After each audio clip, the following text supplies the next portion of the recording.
Every home has a story, and for us, it's about the excitement on a young couple's face when they get the keys to their first home, or the happiness of watching a growing family purchase a home with a bigger backyard for their kids to roam. It's about the attention to detail of a new build and long-time dream finally taking off. And it's about the satisfaction of making the home buying process simple and smooth for a family looking to get back to their roots in the country. Apply in person or through the FTSB Mortgage Express app and let us help start your story.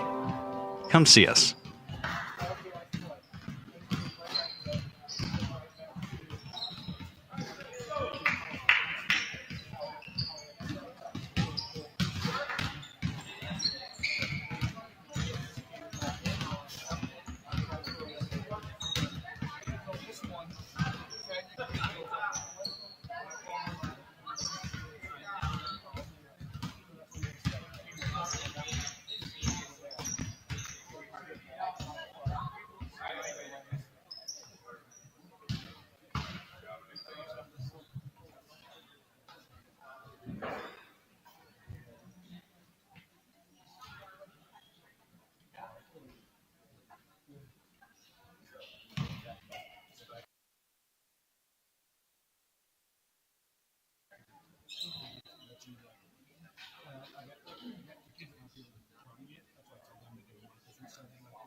Or on the way back.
From up here, the world seems small. We can sit together. Unbelievable amount of devastation. I've never seen anything like it. We had a beautiful barn that was gone in 20 minutes. Farm Bureau stepped up right away and said, hey, we got you and we'll be there for you. We were taken care of. Now we could get on to repairing and rebuilding. I tell everybody about Farm Bureau. We're fortunate to say we have good coverage with good people doing it. Contact Shannon Slockett and Wendy Yelland in Williamsburg today. Your grandmother's fine china, those trendy sneakers, your collection of hand-carved duck decoys. Auto Owners protects your home. Because, well, somebody should. That's simple human sense. Ask the Lillis Insurance Agency in Williamsburg if auto owners make sense for you. Oh, now you do your job.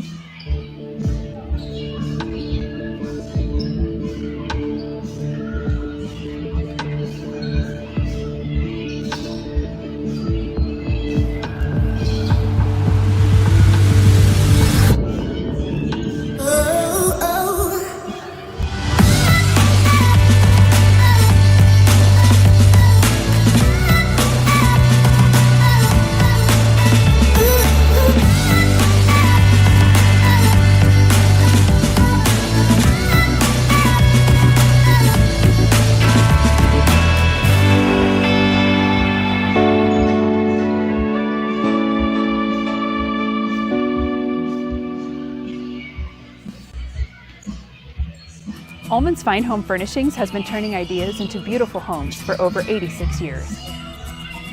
Quality, style, and a fun shopping experience are what Ullman's is known for. Come visit Ullman's in Williamsburg and see their vast selection. And remember, there's always free delivery. Stop at Ullman's Fine Home Furnishings in Williamsburg today and stay as long as you like. Do you know my mom's a realtor? I love the banking. Let's talk about moving. I can't wait until it's closing day. Are you thinking of buying and selling?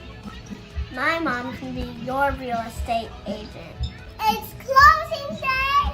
I'm gonna work for the Benton team someday. I love Williamsburg. Go Raiders! Williamsburg is my home.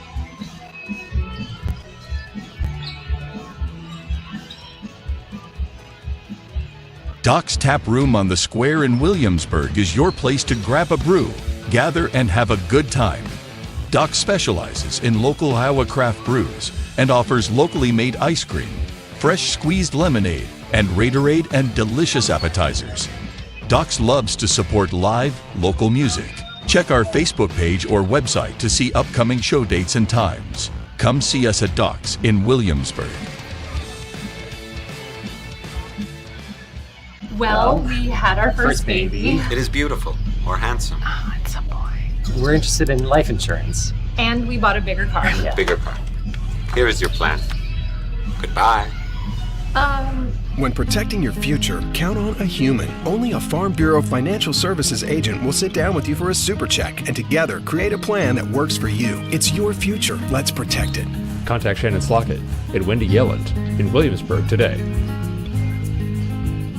Williamsburg Dental Health Clinic is a proud sponsor of Williamsburg Schools and Raider Athletics, serving Williamsburg, Iowa County, and surrounding communities since 2005. Our office employs all kinds of smile experts.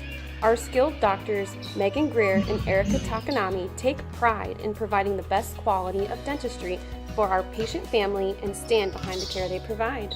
Our fun team of assistants are here to talk you through procedures and answer any questions to put you at ease. Our team of caring hygienists aim to keep you comfortable as they build a relationship of trust with every patient that steps into our office. Call our front office to get scheduled as a new patient or resume your care. Williamsburg Dental Health Clinic, comfortable, friendly care for your smile. Because when you smile, we smile. located at 827 South Highland Street. Call us today at 319-668-9808 to experience the difference. Unbelievable amount of devastation. I've never seen anything like it. We had a beautiful barn that was gone in 20 minutes. Farm Bureau stepped up right away and said, hey, we got you and we'll be there for you. We were taken care of. Now we could get on to repairing and rebuilding. I tell everybody about Farm Bureau. We're fortunate to say we have good coverage with good people doing it. Contact Farm Bureau agent Jared Klosterbauer and sales associate Amanda Hohenschel in Williamsburg today.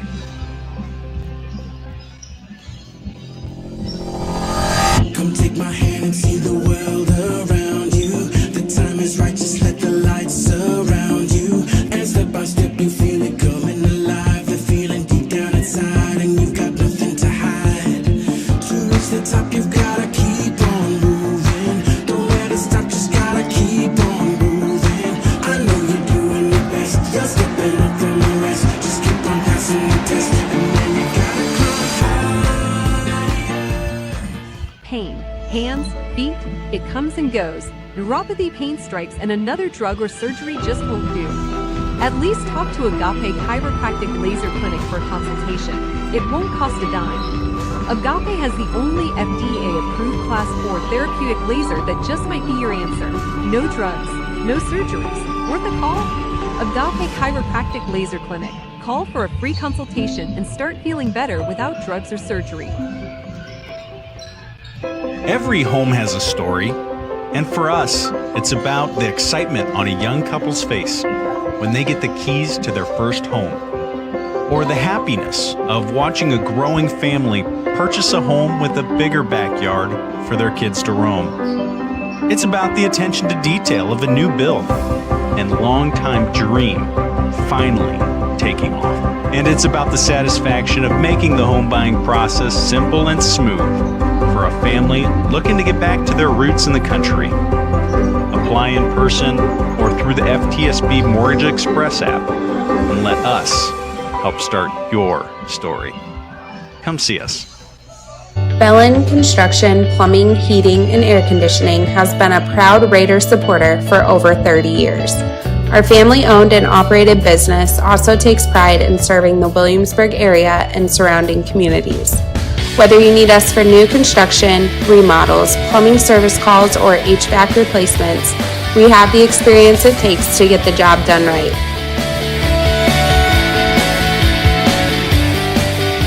From our crew at Belland Inc., go Raiders!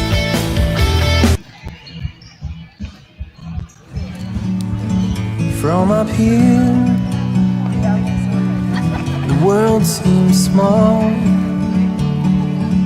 We can sit together. Unbelievable amount of devastation.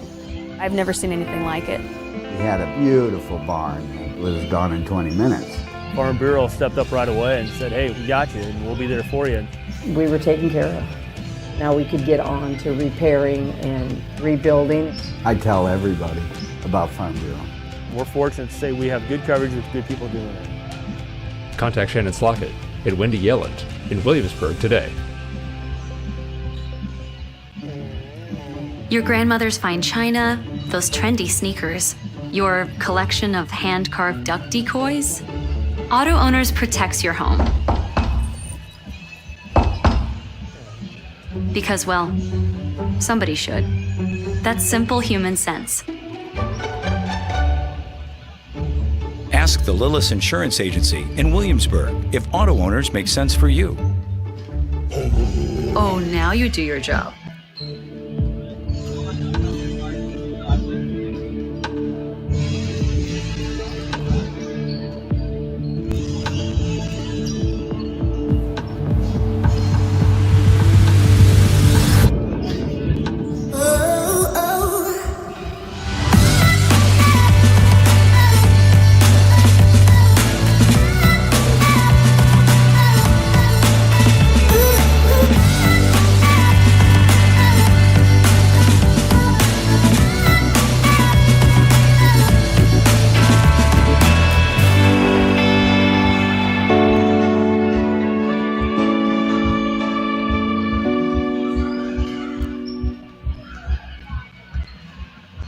Ullman's Fine Home Furnishings has been turning ideas into beautiful homes for over 86 years.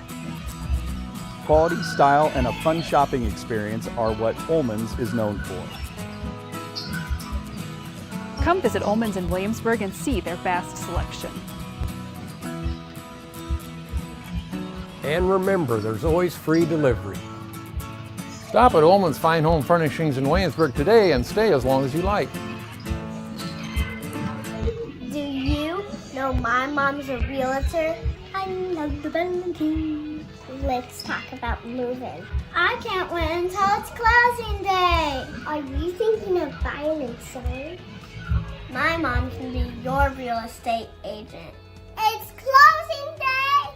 I'm gonna work for the Bellin team Sunday. I love Williamsburg. Go Raiders! Williamsburg is my home.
I'm doing an awesome job. I'm not even looking at playing on different stats at all. I'm just telling you guys. You guys are off like 1 field goal and 2 rebounds.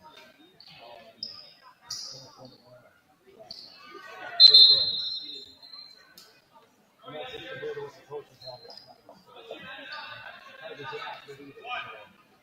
That's pretty good. I'll take that.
From up here, the world seems small. We can sit together. Unbelievable amount of devastation. I've never seen anything like it. We had a beautiful barn that was gone in 20 minutes. Farm Bureau stepped up right away and said, hey, we got you and we'll be there for you. We were taken care of. Now we could get on to repairing and rebuilding. I tell everybody about Farm Bureau. We're fortunate to say we have good coverage with good people doing it. Contact Shannon Slockett and Wendy Yelland in Williamsburg today. Your grandmother's fine china, those trendy sneakers, your collection of hand-carved duck decoys. Auto Owners protects your home. Because, well, somebody should. That's simple human sense. Ask the Lillis Insurance Agency in Williamsburg if auto owners make sense for you. Oh, now you do your job.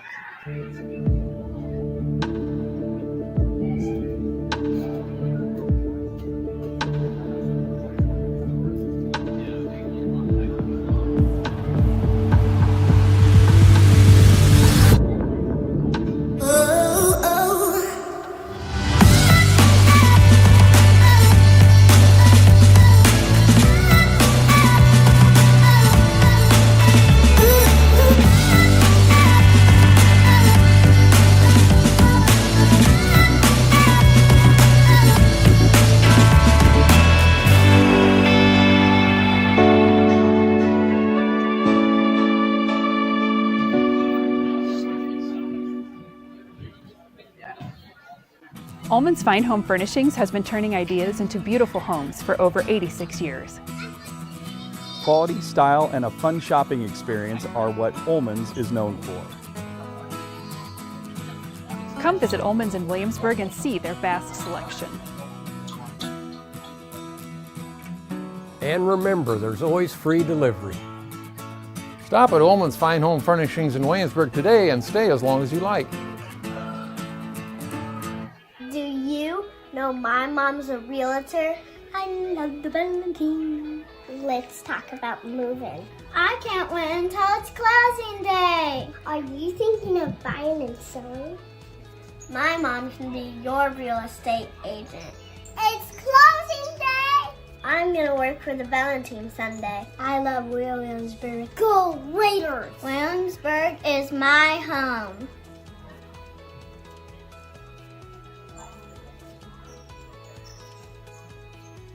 Doc's Tap Room on the Square in Williamsburg is your place to grab a brew, gather, and have a good time. Doc specializes in local Iowa craft brews and offers locally made ice cream, fresh squeezed lemonade, and Raiderade and delicious appetizers. Doc's loves to support live, local music. Check our Facebook page or website to see upcoming show dates and times. Come see us at Doc's in Williamsburg. Well, we had our first baby. It is beautiful or handsome. Oh, it's a boy. We're interested in life insurance. And we bought a bigger car. Yeah. Bigger car. Here is your plan. Goodbye. When protecting your future, count on a human. Only a Farm Bureau Financial Services agent will sit down with you for a super check and together create a plan that works for you. It's your future. Let's protect it. Contact Shannon Slockett and Wendy Yelland in Williamsburg today. Williamsburg Dental Health Clinic is a proud sponsor of Williamsburg Schools and Raider Athletics, serving Williamsburg, Iowa County, and surrounding communities since 2005. Our office employs all kinds of smile experts. Our skilled doctors, Megan Greer and Erica Takanami, take pride in providing the best quality of dentistry for our patient family and stand behind the care they provide. Our fun team of assistants are here to talk you through procedures and answer any questions to put you at ease. Our team of caring hygienists aim to keep you comfortable as they build a relationship of trust with every patient that steps into our office. Call our front office to get scheduled as a new patient or resume your care. Williamsburg Dental Health Clinic, comfortable, friendly care for your smile. Because when you smile, we smile. Located at 827 South Highland Street.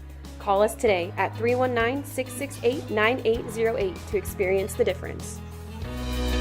Unbelievable amount of devastation. I've never seen anything like it. We had a beautiful barn that was gone in 20 minutes. Farm Bureau stepped up right away and said, hey, we got you and we'll be there for you. We were taken care of. Now we could get on to repairing and rebuilding. I tell everybody about Farm Bureau. We're fortunate to say we have good coverage with good people doing it. Contact from your agent Jared Klosterbauer and sales associate Amanda Hohenschel in Williamsburg today.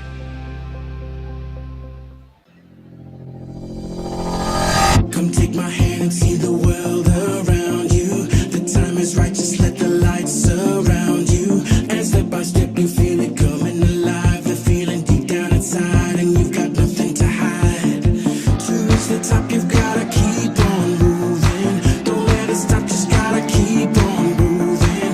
I know you're doing your best, you're stepping up from the rest. Just keep on passing the test and then you gotta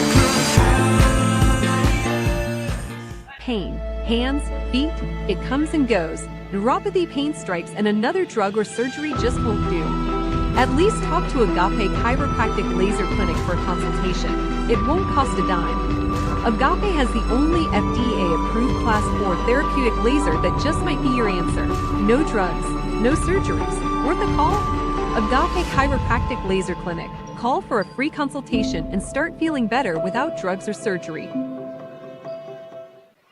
Every home has a story, and for us, it's about the excitement on a young couple's face when they get the keys to their first home, or the happiness of watching a growing family purchase a home with a bigger backyard for their kids to roam. It's about the attention to detail of a new build and long-time dream finally taking off. And it's about the satisfaction of making the home buying process simple and smooth for a family looking to get back to their roots in the country. Apply in person or through the FTSB Mortgage Express app and let us help start your story. Come see us.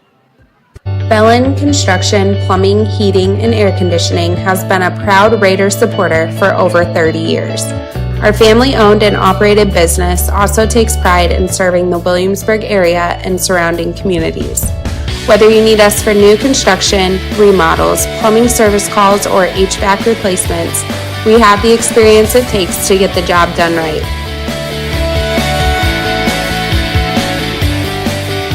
From our crew at Belland Inc., go Raiders! State coordinates of new land acquisition. Oh, well, you know that big oak tree that got struck by lightning? Negative. The barn with the funny cow mural? Negative. One-eyed scarecrow? Negative. Giant water tower? You're not from here, are you? I've never seen him. Robots don't know you. We do. Hey, how's your dad doing? For over 80 years, we've built relationships first and plans second. It's your future. Let's protect it. Contact from your agent Jared Klosterbauer and sales associate Amanda Hohenschel in Williamsburg today.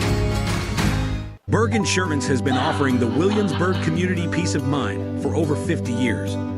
We are an independent agency representing many different carriers to custom fit your needs.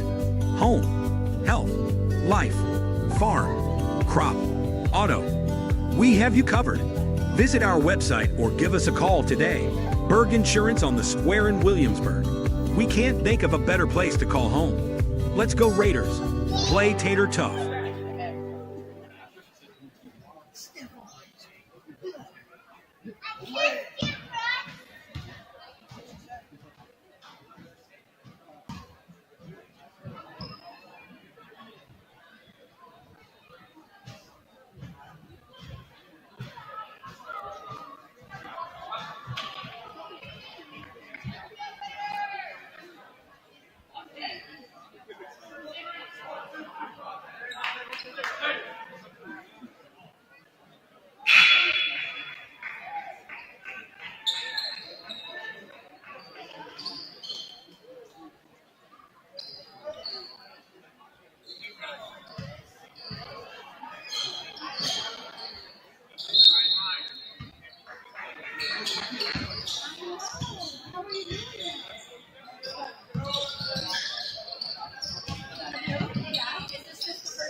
Can you hear me? Yeah, I can hear you. Okay, Yep, I we're can good. hear you. All right. Looks And like yep, we're good. Oh yeah. bouncing here and there. All right. Excellent. Sweet.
Good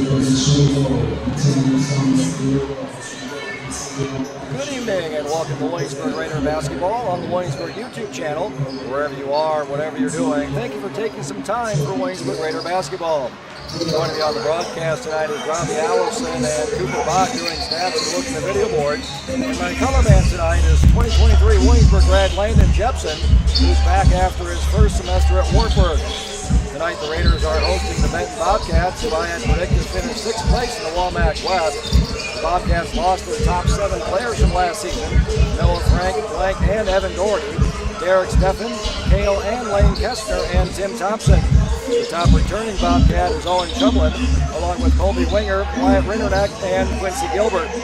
So far this season, the Bobcats are outperforming my preseason predictions. 3-3 on the season, 1-2 in the WAMAC, ranking 7th in my WAMAC power rankings, rather than my predicted 12th, and are the fourth best team in the WAMAC West, rather than my predicted 6th. The Raiders are 18-14 all time against the Bobcats, winning the last 9 in a row. So last year the Raiders played the Bobcats 3 times, which is the toughest thing to do in sports. Beat a team 3 times in one season, which is crazy. The Raiders then defeated Benton 74-58 in Van Horn, 79-64 here at the Rackenberg, and then again 76-63 in the first round of the playoffs last year. The Raiders scoring an average of 76.3 points per game for an offensive efficiency of 117.9 points per 100 possessions. Of their season average of 67.9 points per game for an offense efficiency of 110.1, which the Raiders led the WAMAC in points scored and offensive efficiency last season. The Raiders shot the ball well against the Bobcats in those 3 games, shooting 49.7 field goal percentage, a 34.3 point percentage, for an effective field goal percentage of 54%. Above the Raiders' averages from last season, 47.9% from the field goal, 30.3% from three-point range, and an efficiency of 53.1%. The Raiders led the WAMAC in field goal percentage and were second in efficiency, behind Solon, 54.2 field goal percent for the Spartans, shooting 38.7% due to the Raiders, 30.3% from 3, making 7.2% 3-point per game, and to the Raiders 5.6 per game. The Raiders assisted on 60.5% of their field goals made, which is 17.3 assists above their season averaging of assisting on 51.9% of field goals made and 13.3 assists. Benton averaged 61.7 points per game in the 3 games last season against the Raiders for an offense efficiency of 95.3. The Bobcats averaged 57.9 points per game for an offensive efficiency of 90.6. Shot the ball really well against the Raiders, shooting 44.9%, 43.9% from 3, and an effective field goal percentage of 54%, above their season averages of 39% from field goal, 33.5% from 3, and an efficiency of 46.7%. The Bobcats assisted on 76.1 of their field goals made, which is 17.0 assists, above their averages from last season of 67% and 14.4 assists. The Raiders doubled up with the Bobcats from the free throw line, getting to the free throw line at a 31.8 free throw rate, averaging 18.3 free throw attempts per game, making 13 of those, shooting 70.9% per game. Benton got to the free throw line at a 22.5 free throw rate, averaging 11.3 free throws attempted and making 7.3, shooting at a clip of 64.7%. The Raiders really controlled the glass well, collecting 46.3 of their misses, which is 12.7 offensive rebounds per game, above their average from last season of collecting 42% of their misses, averaging 11.3 offensive rebounds per game. As well, the Raiders also held Benton to their average on the offensive glass very well, allowing the Bobcats to grab 28.9 of their misses, which is 8.9 offensive rebounds per game. And Benton averaged collecting 28.4% of their misses, 9 offensive rebounds last season. And just again, the Raiders also won the turnover battle, only turning over the ball on 20.1% of their possessions, which is 12 turnovers a game, right at their season average of turning the ball over on 19.6% of their possessions, averaging 12.1. Of the Raiders' 12 turnovers per game in the 3 games against Benton last season, only 5.3 of them were steals. The Bobcats averaged 7.6 steals per game last season. Benton turned their opponents over last season at a 21.2% turnover rate, forcing 13.5 turnovers per game. The Raiders forced the Bobcats to turn the ball over on 24% of their possessions, forcing 16 turnovers, above the Bobcats' average from last season, turning the ball over on 21.1% of their possessions, averaging 13.5 turnovers a game. Of the Bobcats, 16 turnovers, 11 11 of them were steals by the Raiders, above the Raiders' average of 8.4 per game. The 24.7% rate by Benton is about what the Raiders forced of their opponents last season, forcing their opponent to turn the ball over on 25% of their possessions, forcing 15.5 turnovers per game. The returning Raiders that played major roles in those 3 games are Derek Weiskopf and Kellen Cockrell. Cockrell averaged 7 points per game on a 63.6% shooting clip, which Kellen shot 64% field goal percentage to lead the WAMAC last season, getting to the free throw line as well at a 90.9 free throw rate, going 7 for 10 from the free throw line, and averaged almost 7 boards with 45% of them coming off on an offensive glass rate. And again, Weiskopf averaged 25 points per game on a 52.6% shooting and almost 9 boards, posting a double-double in the game in Van Horn, which he posted 23 points and 11 rebounds. And then towards the end of the season in the playoffs, scored 31 in the rack of the first-round state playoff game. Our first look at the Raider boys for the 2023-24 season, hosting the Center Point Urbana Storm and Pointers on Tuesday night in a tight game. The game was played more at the Storm and Pointers pace. They averaged 56 possessions on the season. The Raiders were averaging over 65 possessions, and there were only 54 on Tuesday night.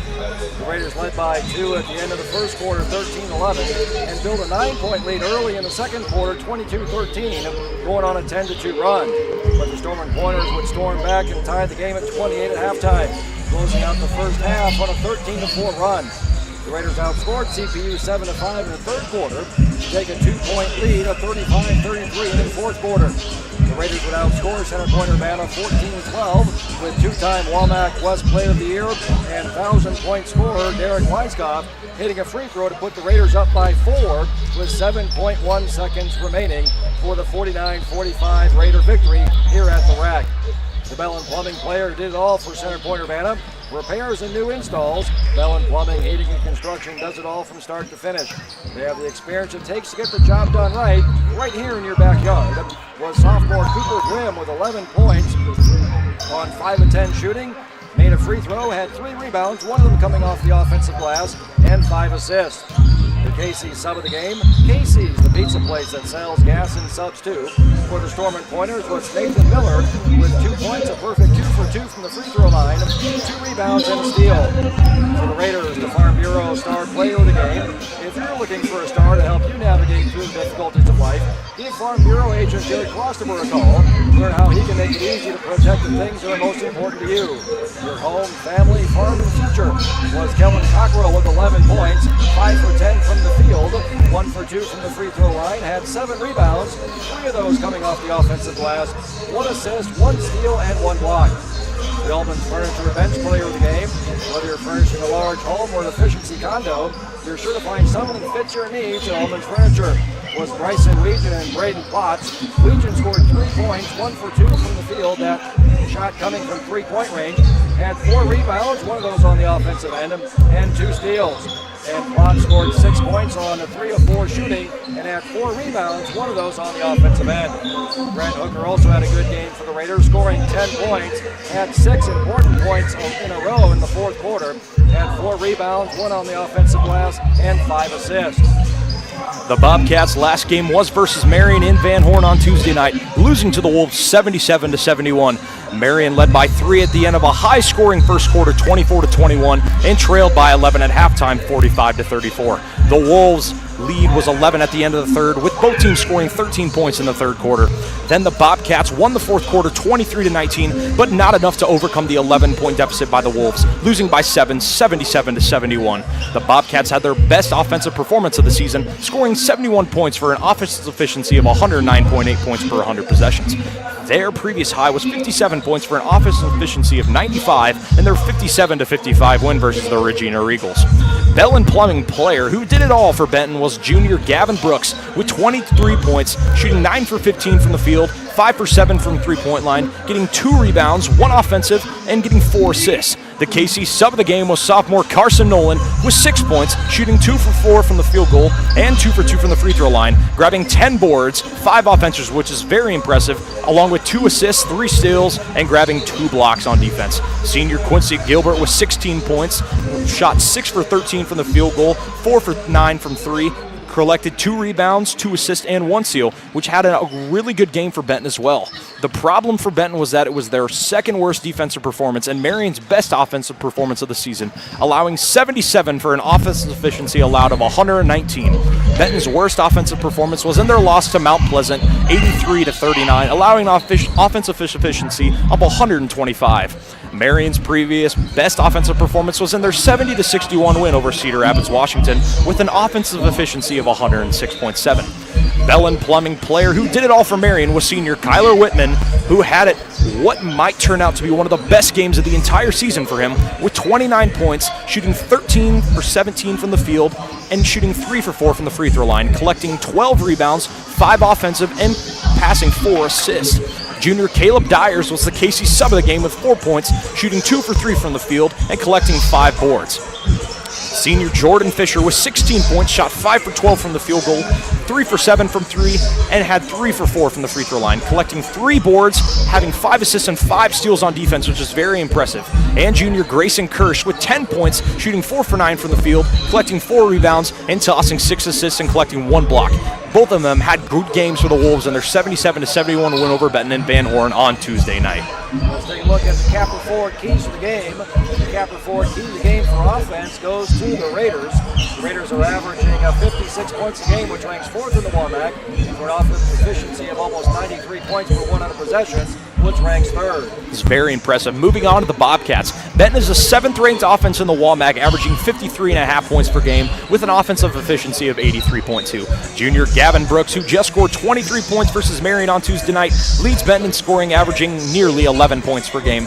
And just so close to him, senior Quincy Gilbert is also averaging 10 points per game and scored 16 points on Tuesday night versus Marion. The Bobcats are doing most of their damage from behind the arc as they are struggling shooting from 2-point range this season. Benton is shooting a clip at about 40.6% inside the 3-point arc.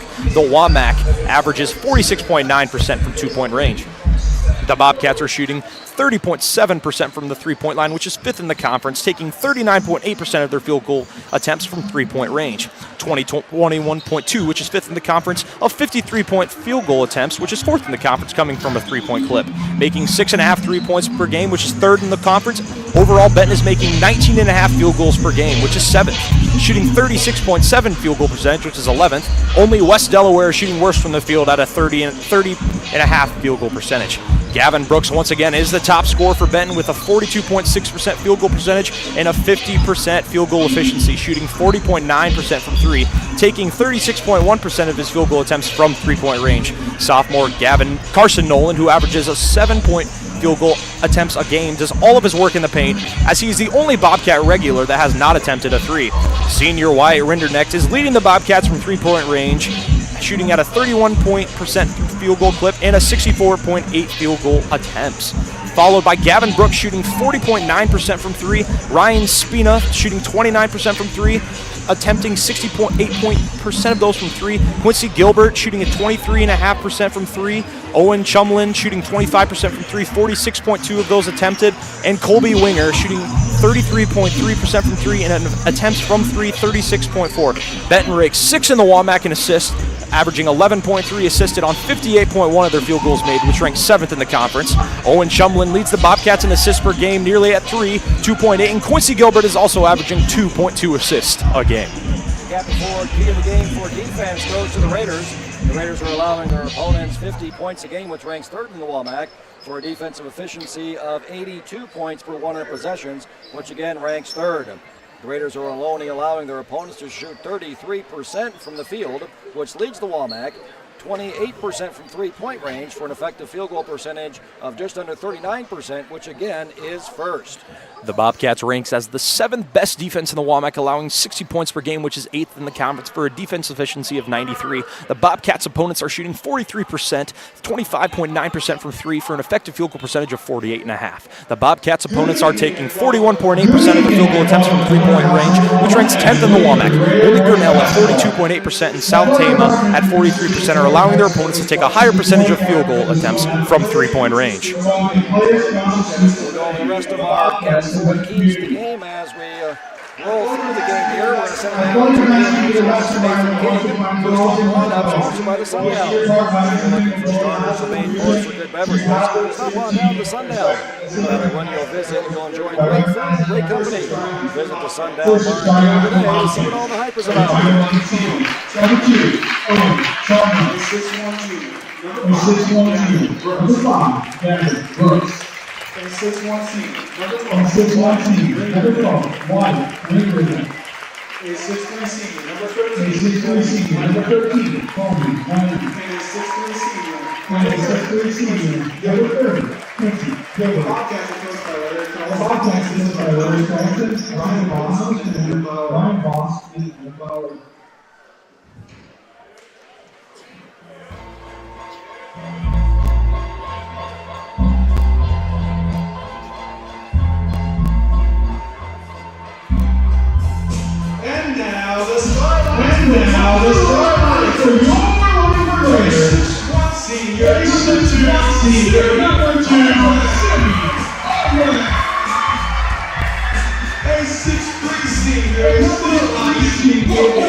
Take a look at the uniforms for teams tonight, sponsored by Elite Sports. If you want your team to look its best, Elite Sports is a custom screen printing and embroidery company that's working with over 150 high schools and colleges in Iowa.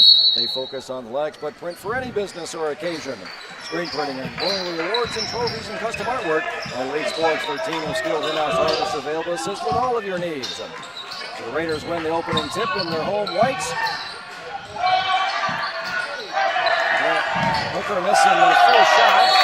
And landing hard there. That's Gavin Brooks. Good to see him up for the Bobcats. Leading scorer there.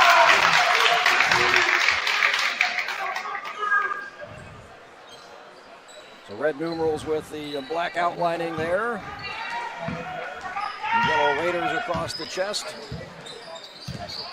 with the red pinstripes down the side. Logan Rethwich almost with the poke away on Quincy Gilbert.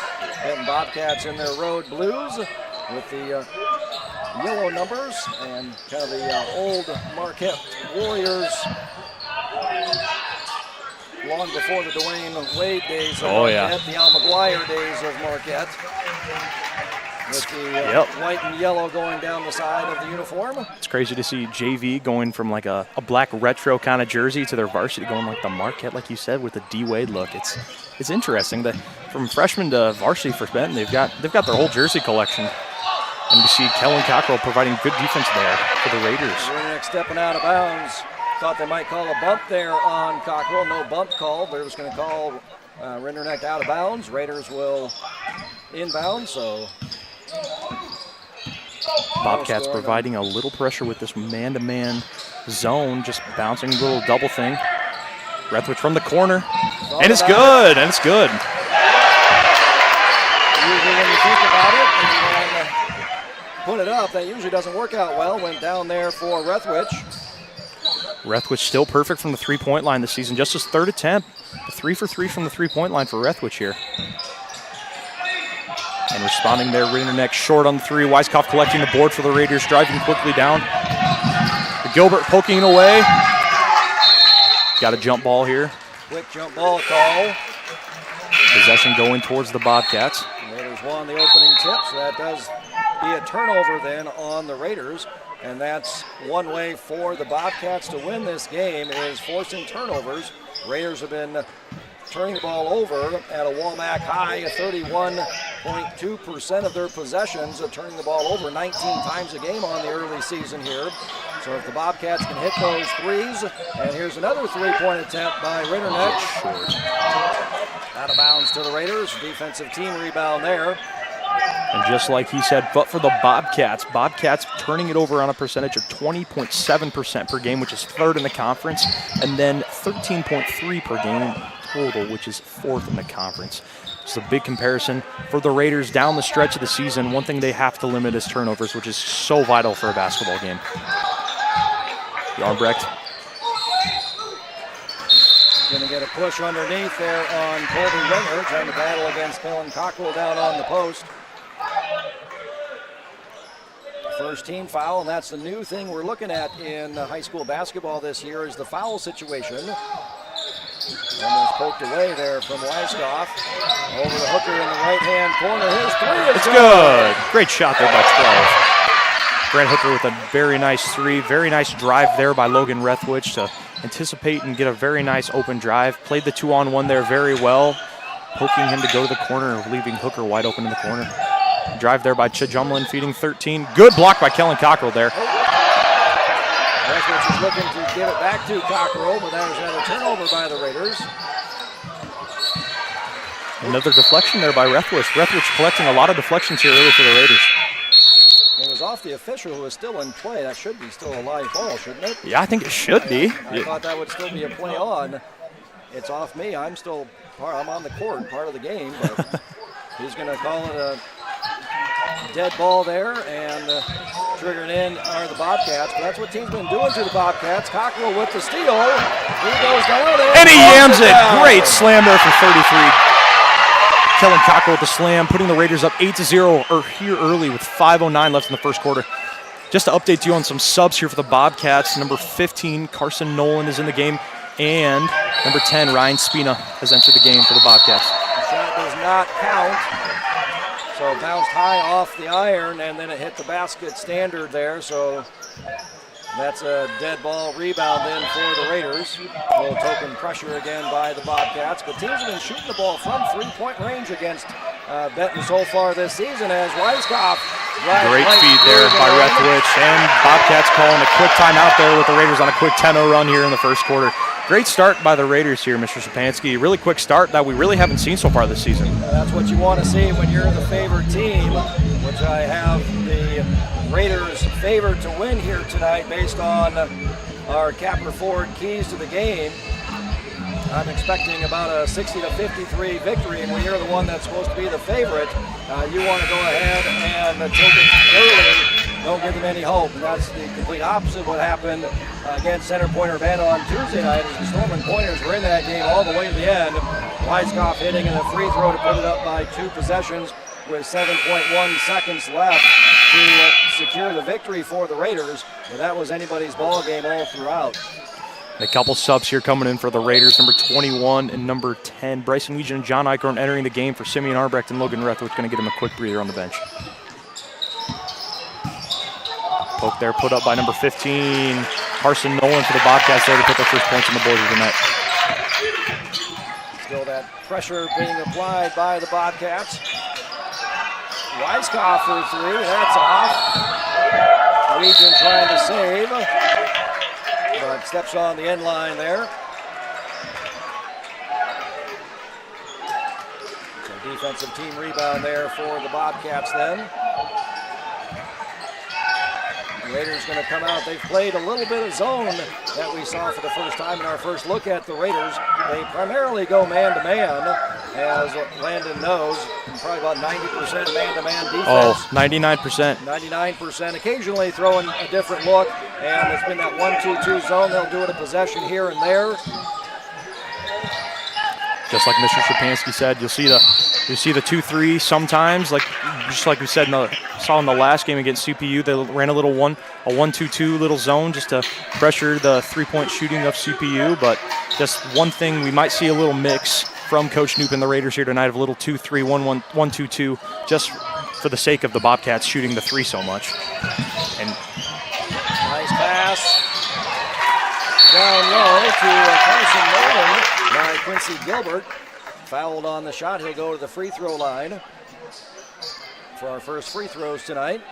And that's that new rule change in high school basketball, is every quarter you get 5 fouls into the bonus situation, and it's an automatic 2 free throws. As Plotz and Armbrecht check into the game for the Raiders. Cockrell and Weiskopf taking a seat. Carson, it's an automatic 2 free throws then. No 1-and-1 bonus anymore. It's not 7 fouls for the first half, and then it's 1-and-1 until 10 fouls in the half. The fouls will reset then. Carson Nolan making those 2 free throws there, collecting his percentage now from 10 for 12 to 12 for 14. And Plotz going in for the bang in, finishes the layup. Plotz with the paint advantage there on smaller guard there, Spina there for the Bobcats. You see a quick and a good board there by Plotz. Gavin Brooks a little out of control there for the Bobcats on that layup, but Raiders collecting possession. Hooker on the free throw line, pulls one up. Good shot attempt, but great board there for the Bobcats by Carson Nolan. Nolan, Casey sub of the game for Benton against Marion on Tuesday night. Plotz was the Ullman's Furniture bench player of the game for the Raiders. Both playing well here. We're going to get a bump then on Braden Sanka. Most people call that over the back. There is no such thing as over the back. So that's a pushing foul. So 2 fouls apiece with 3 minutes to go in the first quarter here. Again, still applying that pressure. Again, Hooker able to get free from the double team there, being applied by both Sanka and Espina. Skip pass over to Eichhorn. And Hooker from the wing. Oh, just a little short there. 3 no good. Nice box out there by Nolan, and not letting John Eichhorn track that down. Ball goes out of bounds then to Benton. Rethwick and Weiskopf back in for Hooker and Weegan. Bryson Weegan, that is. Got to be specific with our Weegans. Yeah, there's so many of them. Carson Nolan getting the inbound, taking it right back and giving it to number 10, Ryan Spina, the point guard, in for the Bobcats right now. Sunk in the corner. John getting back, Eichhorn getting back for the Raiders there. On a long three-point attempt, but it's good. Gavin Brooks, a long three-point attempt, a great shot from the Bobcat there to capitalize. 12-7 Raiders here towards the end of the first quarter. Top scorer for the Bobcats is Brooks. Jumper in the middle of the lane by Weiskopf, comes up short. Rebound. Going to say off Benton, and the Raiders will maintain control. Offensive team rebound for the Raiders there. You see those plays right there. It's just the neck-and-neck plays that make it so hard for refs to decide. And, man, maybe the next thing we see in Iowa high school basketball is instant replay. Hey, you never know. Go to the booth review. Just with the technology we got on our YouTube channel, it could be done. Lethbridge feeding it down to Weiskopf on the post. He's bumped on the floor, though, so no free throws. And that's the question with the new free throw rule. Is it acting, shooting, fouls that keep on happening, or are these because of bonus free throw situations? You can't determine that by just looking at the numbers. So The shot clock here for the Raiders. the shot clock reset on Weiskopf's previous possession, previous shot, so plenty of time. So last year, this is where we saw Kellen thought about the long three-pointer there. Hasn't hit one yet on the season. And Weiskopf for three, and it's short. Take the long three. Great effort there by Armbrecht to save it there for the Raiders, but just a little too far outside. Bobcats regaining possession with 1:52 left in the first quarter, with the Raiders leading 12-7. Try to throw it to your dad there, working the clock. Yeah. On the scorer's table. Pops down there, working the clock. Ron Jepson. Wrong Jepson there. So Raiders led 10-0, and now it's 12-7. Benton has cut that lead in half, only leading by 5. Nice backdoor cut there, pass. Nice pass there by Spina. Trying to look for Sanka on the backdoor cut. Ball knocked out of bounds by the Raiders. It's good for Cockrell to be there backside to help, because Sanka would have probably gotten a really wide open look there for a nice and easy layup for the end. Winger shooting a three and short. Oh, rebound though. Unable to convert with Spina, but still another rebound. And a deflection and steal by Grant Hooker. Pushing for the Raiders into the front court, giving it to Armbrecht. And that was a Capper Ford key to the game that we thought would go the Raiders' way, as their offensive rebounding. Best offensive rebounding team in the WAMAC, best defensive rebounding team in the WAMAC. Nice pass by Lethbridge to a cutting Weiskopf in the middle of the lane, but his shot rolls off short. Great defense there from Armbrecht. Ball on the floor a little loose. And a jump ball here going to the Raiders. Open possession will go to the Raiders. Just for Weiskopf, coming into the game, shooting 22 for 50 from the field at a 44% mark, is just playing with him the last couple of years. Just his one of his main, just really big things that he's always done really well is the free throw shot. His pull up, just exploding up, has just been one of his key things that he's always done really well as a ball player. And just if he continues that, the Raiders will be very, very successful this season. That's been a shot that he's always been very well at. And Hooker regaining it with 51 seconds here in the first quarter for the Raiders. Still 12-7. We haven't seen much scoring here in the first quarter lately. The Raiders jumped out to that 10-0 lead and haven't done much since. Only 2 points since then. And Benton slowly crawling their way back. Lethbridge on the drive. He was looking to throw it up to Cockrell. Deflected by Armbrecht, but still going to Carson Nolan. His layup is good. And the Bobcats cut the Raider lead from 10 down to 3. Lethbridge again looking for Seaman Armbrecht. Knocked out of bounds by Carson Nolan. For Lethbridge there, it's just the last couple possessions he's had the post look, just going for the overhead pass. Maybe ball faking and bounce pass might be a better option there for the Raiders. We've got a time here at the scores table. I don't know what my dad did. Messed up the time or something. It's Friday. It's been a long week. Amen to that. You're coming off of finals. You know what Oh yeah. is now. Oh, it's going to be a nice break for us, for everybody. It's just talking to some of the friends that Iowa State didn't go back to like the 14th or 15th of January, and I go back to 9th, but it's a great break. But just capping off that, Weiskopf getting a nice feed into the paint there, collecting a quick point there for the Raiders, 14-9. Oh, wow! Quincy Gilbert with the answer. Raiders finally got their first bucket in a while. Quincy Gilbert with the 3.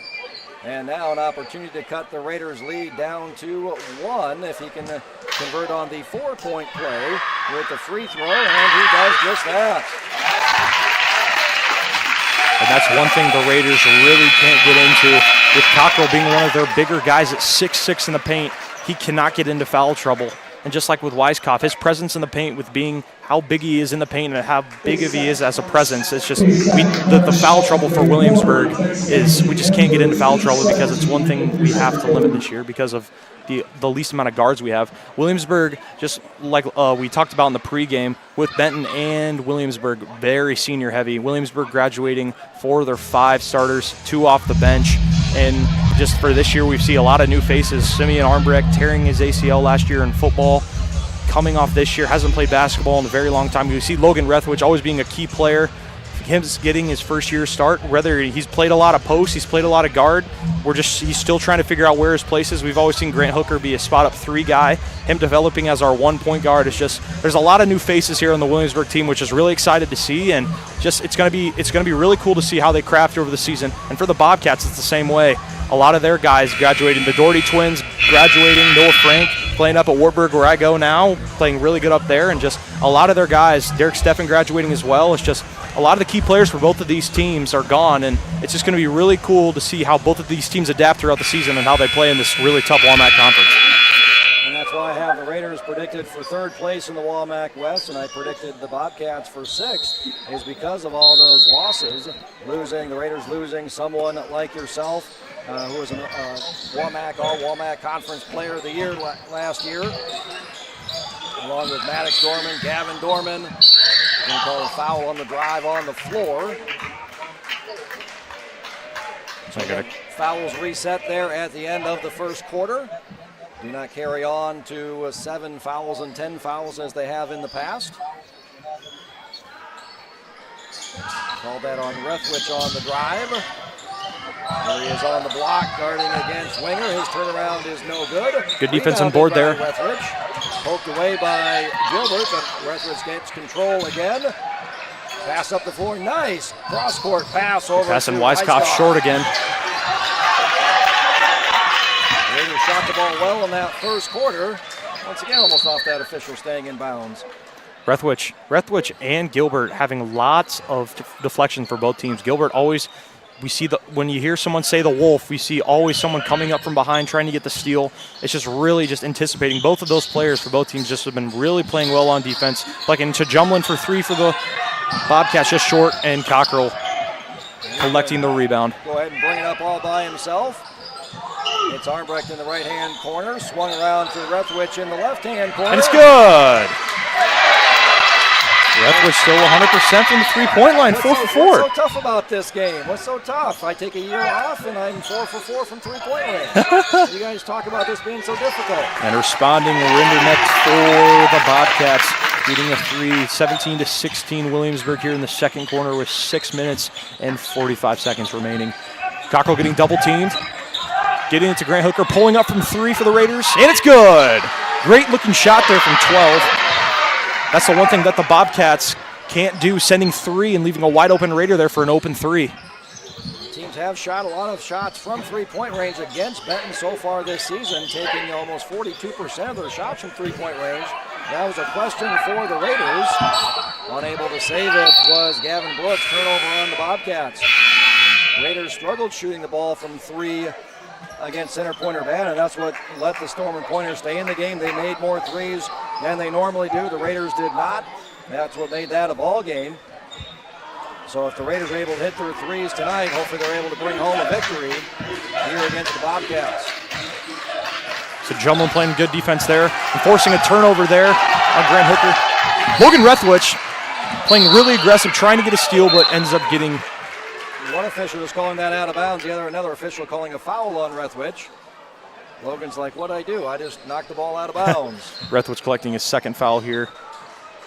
Second team foul, second personal foul. Raiders in their typical man-to-man defense. And as Landon Jepson tells us, that's what Coach Knoop likes to do most of the time. Coach Knoop loves his man-to-man. Just like we said earlier, if you just have joined us, we just like last year, just playing with all the guys that have graduated, just a lot of 2-3 sometimes here and there, a little 1-2-2 action like you saw last week in the Center Point game. It's just, it really depends. And just looking at both coaches, Coach Carlson, great guy for Benton. Always have talked to him before games. Really, really cool guy. Just both teams, Coach Knoop and Coach Carlson, they're one emphasis for both teams. is always to push the ball. You know, Coach Knoop is always wanting to get the ball past half court in the first 2 seconds. Pushing. It was one thing we really would do really well in our games in the WAMAC, which led us to 2 all-WAMAC conference championships. But the Benton just does the same thing. Always three-point shooting and pushing was their main emphasis. But Weiskopf here for the 3, and it's short. Front iron. Foul called on the Raiders. Going to call it on Bryson Weegan. And clearing out, trying to go for the offensive rebound. That's his second. Third team foul already on the Raiders. 5.5 minutes to go here in that second quarter. So once they had 5 fouls, after that automatic new double bonus. Almost picking up that pivot foot there with Spina. And Ritter next for 3 for the Bobcats, and it's short. Good board there by Plotz. And another deflection there by Gilbert. So that's the problem for these Raiders, is just that basketball speed here that they're not used to at this varsity level. And we see another aggression foul. Quincy Gilbert playing really hard for the Bobcats right now, being everywhere, diving, just like for Rethwich. Rethwich has 2 fouls, but both of those fouls being just you really can't do much. When you're going after the ball, you're going really hard, and you just get a block or a bump, and there's really not much you can do in those situations. But Jumlin playing good defense there on Hooker, but Hooker pulling up from the free throw line, and it's short. Weiskopf pulling it out. Rethwich pulling it up to Hooker from the top of the key, and it's short. Gilbert collecting the board there, giving it to Spina, the point guard in for the Bobcats right now. Plotz matched up with Gilbert in the post. Gilbert with the pull-up, and it's short. Great defense by Plotz and a great save there. And the back over to Weiskopf. His drive to the lane. Hop layup is good. Nice behind the back by Rethwich there. Not sure he knew he had a Bobcat breathing down on his back, ready to poke the ball away, but it was perfect timing. Got it over to Weiskopf, who drives it. Three-pointer is no good by Ritterneck, rebounded by Plotz again. And we see Derek with a really nice Euro step on that finish, and we see a timeout here by Coach Knoop just to get an offensive play here with 4 minutes and 11 seconds here after the timeout by the Raiders. Raiders leading 22-16. Who have been some players that have kind of sticked out to you for both teams so far, Mr. Shapansky? Well, you're expecting Gavin Brooks to do most of the scoring here. Raiders have held him so far to 3 points. Coming off the bench, Carson Nolan, who had that good game against Marion, he has 6 points already on the night. Quincy Gilbert with the 4 points, all in that one play, making the 3, along with making the free throw. For the Raiders so far, the stars has been Logan Rethwich on the boards and with his 3-point shooting. Raiders 4 for 6 so far from 3 on the night. So the 3-point shooting has been there, but unfortunately, so have the turnovers, with 4 turnovers early on here in the game. The Raiders need to minimize those turnovers. That's a Capper Ford key to the game. That goes Benton's way. If they can force those turnovers and hit threes, might be able to pull the upset tonight here in the rack against the Raiders. And one thing for the Raiders, we know they won that huge state championship in football, and it's really hard to adapt. Just for a lot of us guys last year as well, the football and the basketball conditioning are 2 different things. Football, you're standing around a lot on the turf waiting for your team to either score a touchdown, make a hit, make a really key play. But then for basketball, you're going up and down all the time. You're never continuously stopping. You always got to be ready for a shot at all times. When you're running a press, you've got to be. It's just you're interacting so much more, and it's so much quicker than the game of football. Different speed too. If you can be fast in football, doesn't mean you're fast necessarily on the court. Different type of speed. Different type of quickness going on. A little lob play there to Carson Nolan, kicking it out to Sonka. He shoots a 3, and he's long. Plotz boarding it, but getting another deflection. And there's that varsity level of recognition of the players on the floor, where they're at, what I can throw, what I can move the ball to. Weegan taking a 3 off back iron. Hit a big 3 for the Raiders Tuesday night against Center Point Urbana. Going to call a tripping foul there, I think, on Rethwich as he was on the floor trying for the steal. That's his 3rd. John Eichhorn jumps up to sub in for Rethwich. That's the 4th team foul. So now the Bobcats in the bonus for the rest of the first half here. Neither team getting to the line very early here in the first half. Raiders get to the line normally much more often than the Bobcats. And that's a Capper Ford key of the game that should go the Raiders' way, but so far that's been pretty even.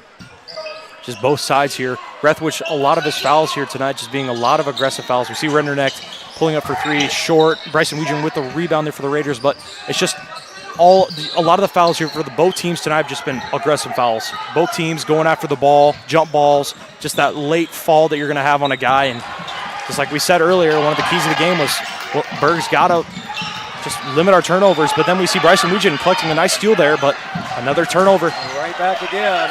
Colby Wenger collecting a steal there, and Spina collecting it at the top for the Bobcats. Like you said, not quite in that basketball shape, not having that recognition. I got three guys around me. Let's slow it down here a little bit after I get control of the ball. Wait for my teammates. And good defense there. By Eichhorn. Nice job coming over to help Plotz there. Winger probably could have gotten a foul on Plotz there with the ball fake he had. He had Plotz up in the air for about a half second. He would have gotten, he probably would have gotten a body and would have been sent to the free throw line, putting Benton into the bonus, but great backside help there by 21. Eichhorn providing a great defense, and we see sending five. They're seeing Gavin Brooks sending him around, him being one of their better three-point shooters. Great drive by Sanka, but rejected by Cockrell. Great defense there. Yeah, he got Eichhorn up in the air on the initial, but then there's the great windshield wiper back there to wipe it away, and Kellen Cockrell for the Raiders. Early on in the season, I think he's tried to limit how many shots he's going up for to try to block, just to try to stay out of foul trouble. As you said, the Raiders a little bit thin. And Braden Plotz, wow, the center collecting a three. Great shot there. You're not going to see Plotz pull up too much from the three-point line. That's his first attempt of the season. Wow, great start for him, 100%. First attempt, first make for Plotz on the season, and the Raiders extend their lead up to 9 points. So it was 14-13 here at the end of the first quarter. So far that's a 9-3 run here in the second quarter for the Raiders against the Bobcats. The Raiders lead was only 17-16. So that's an 8-0 run, capped there by that three-point made by Plotz. Great shot there by Plotz. He's coming into this timeout, just like Mr. Shapansky said, we're just seeing both teams playing really fast.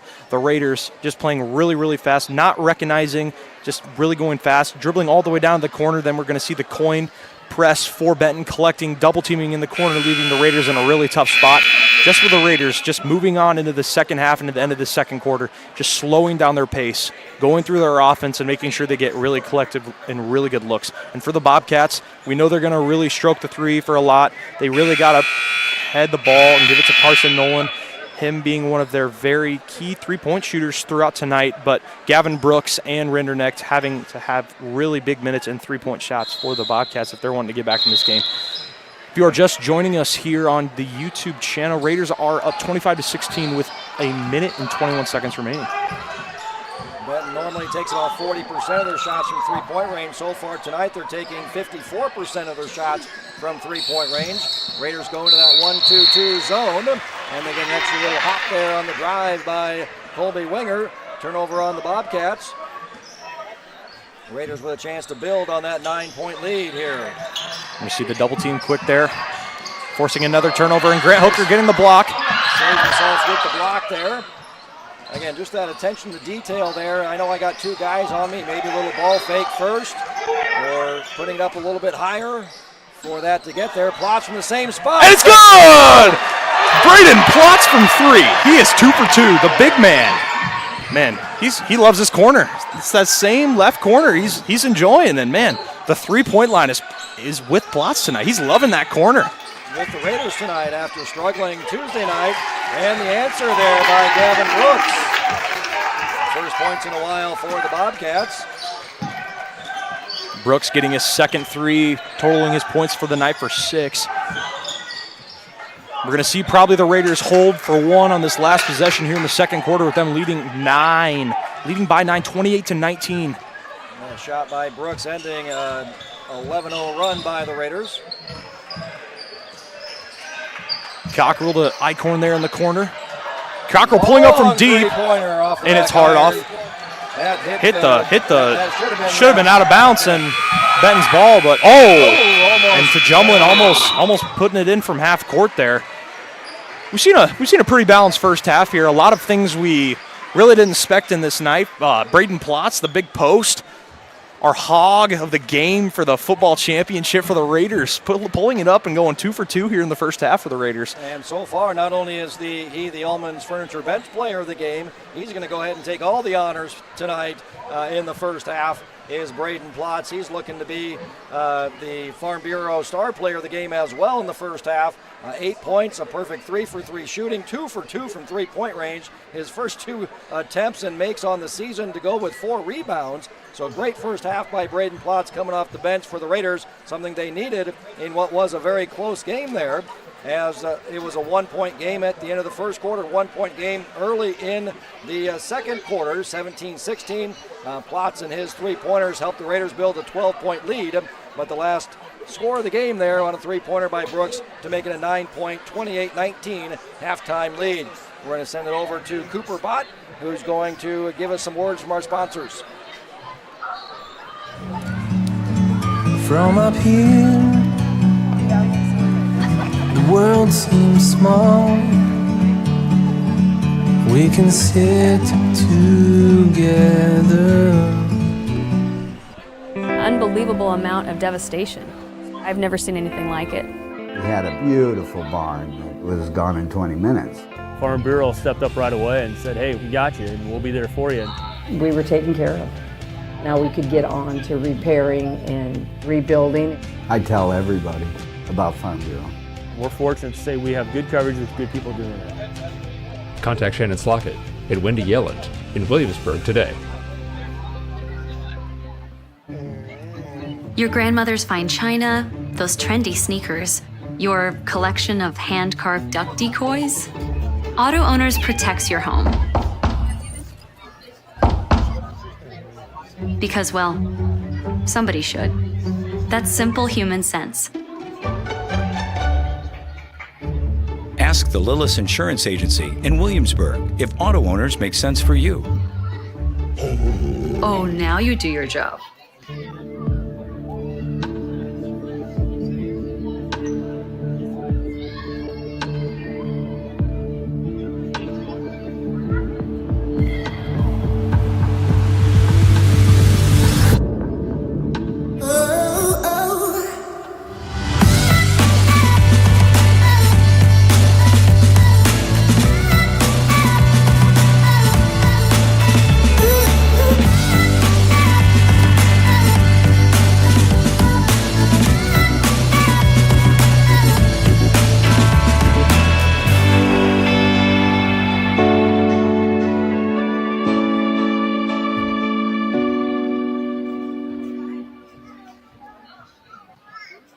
Ullman's Fine Home Furnishings has been turning ideas into beautiful homes for over 86 years. Quality, style, and a fun shopping experience are what Ullman's is known for. Come visit Ullman's in Williamsburg and see their vast selection. And remember, there's always free delivery. Stop at Ullman's Fine Home Furnishings in Williamsburg today and stay as long as you like. Do you know my mom's a realtor? I love the Benton. Let's talk about moving. I can't wait until it's closing day. Are you thinking of buying and selling? My mom can be your real estate agent. It's closing day! I'm gonna work for the Bellin team someday. I love Williamsburg. Go Raiders! Williamsburg is my home.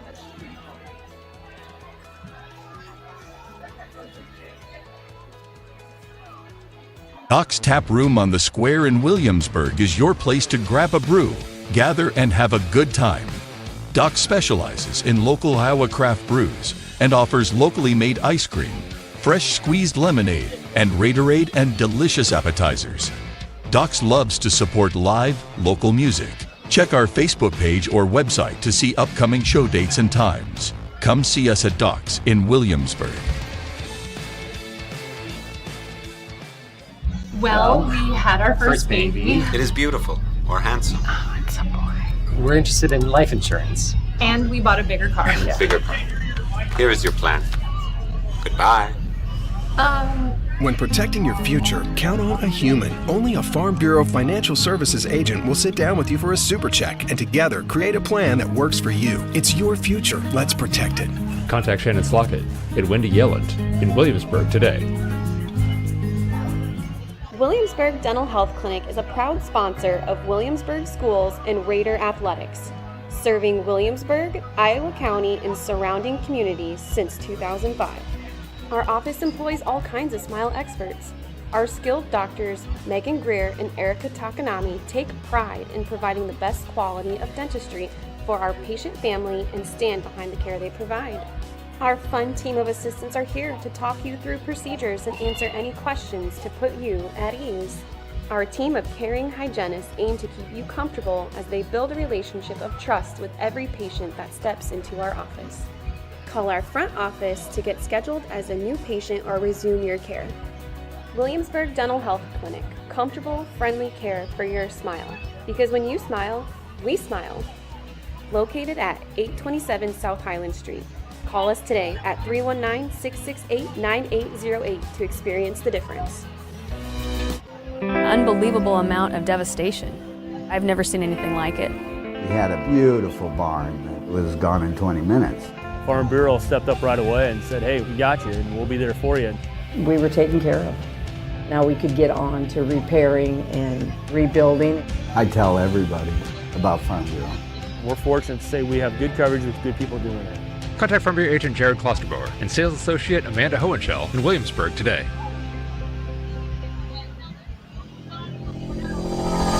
Come take my hand and see the world around you. The time is right, just let the lights surround you. And step by step you feel it coming alive. The feeling deep down inside and you've got nothing to hide. To reach the top you've gotta keep on moving. Don't let it stop, just gotta keep on moving. I know you're doing your best, you're stepping up from the rest. Just keep on passing the test and then you gotta climb high. Pain, hands, feet, it comes and goes. Neuropathy pain strikes and another drug or surgery just won't do. At least talk to Agape Chiropractic Laser Clinic for a consultation. It won't cost a dime. Agape has the only FDA-approved Class 4 therapeutic laser that just might be your answer. No drugs, no surgeries. Worth a call? Agape Chiropractic Laser Clinic. Call for a free consultation and start feeling better without drugs or surgery. Pain, hands, feet, it comes and goes.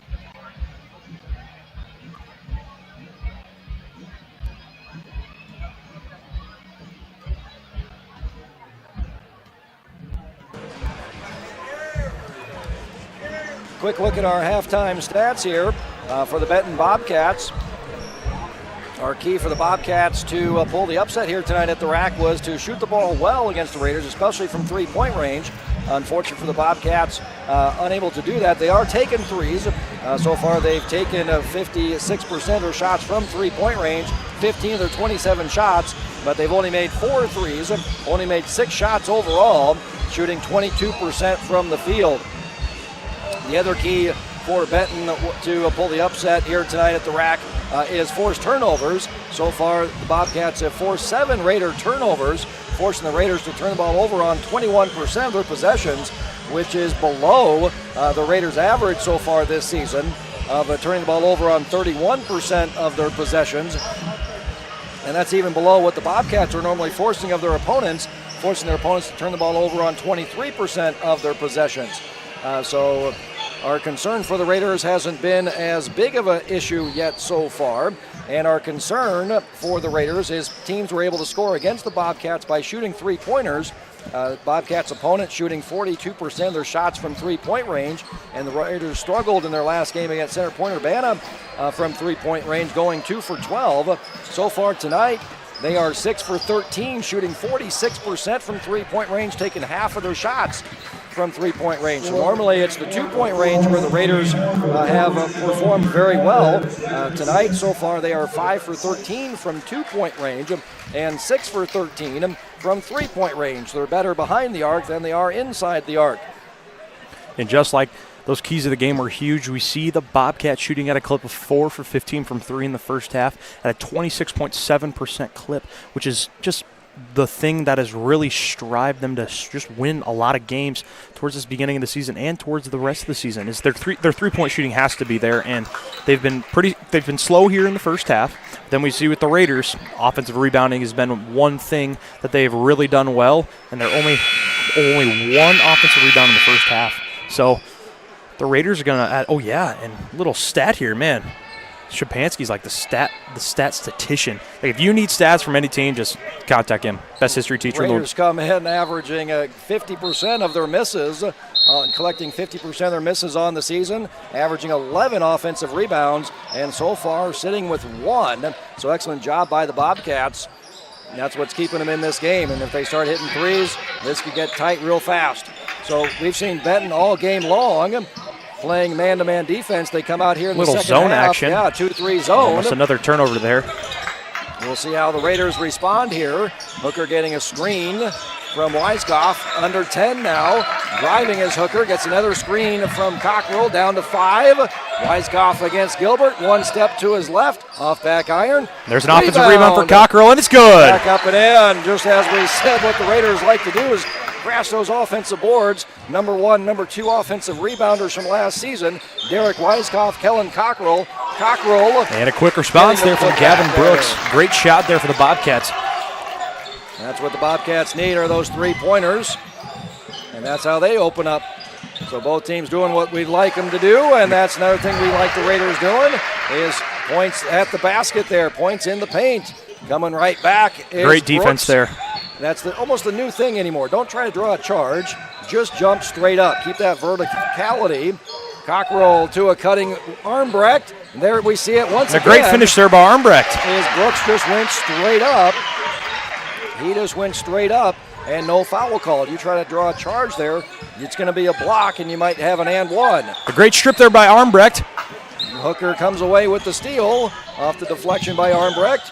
Almost loses it. Rethwich, can't stay perfect, but Kellen Cockrell's right there to clean it up and put it right back in again. Great quick start there by the Raiders.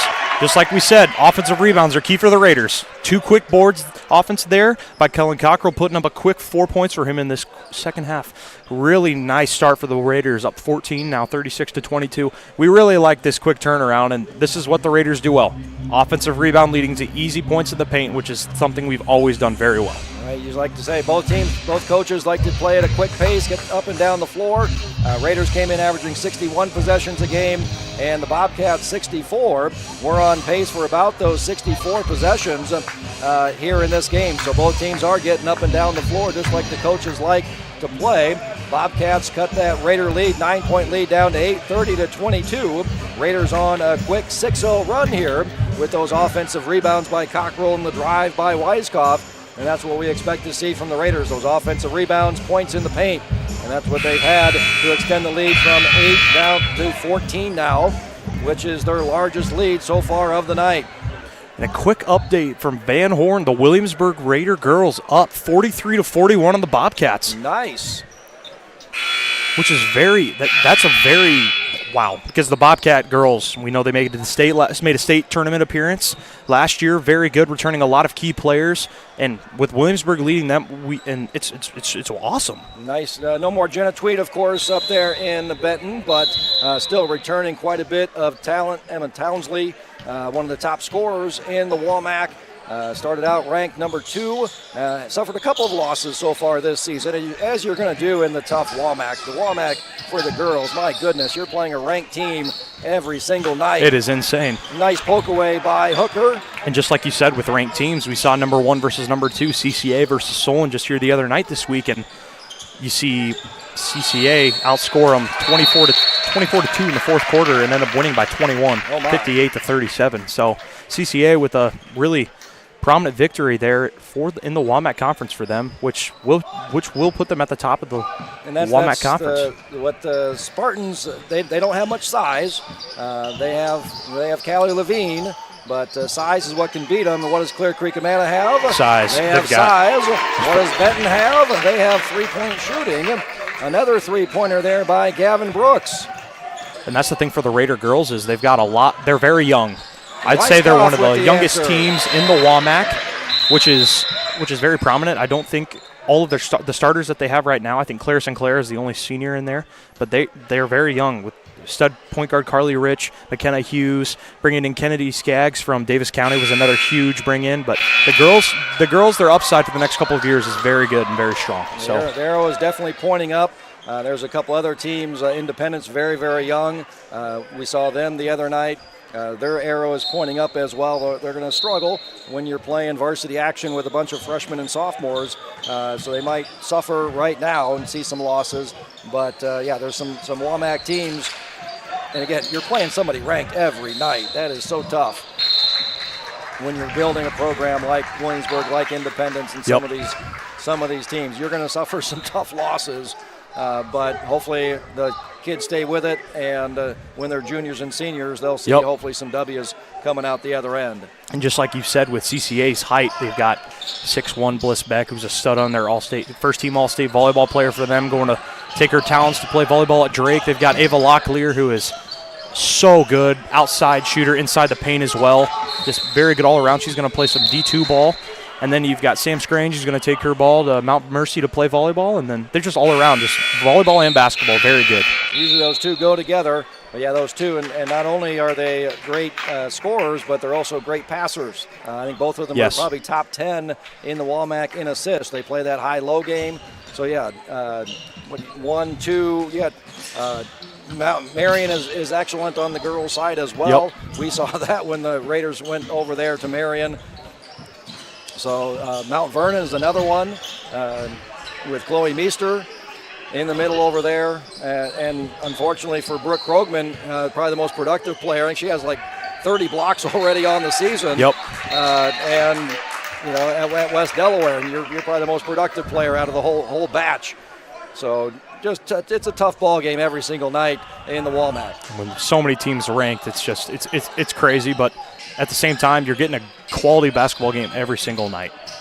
Just moving on here, we saw Derek Weisskopf put in a great jab there by Grant Hooker, but Plotz collecting the board and putting it in for the Raiders. There's Plotz yet again. Plotz getting into double figures with 10 points now. Almost stolen away by Cockrell there.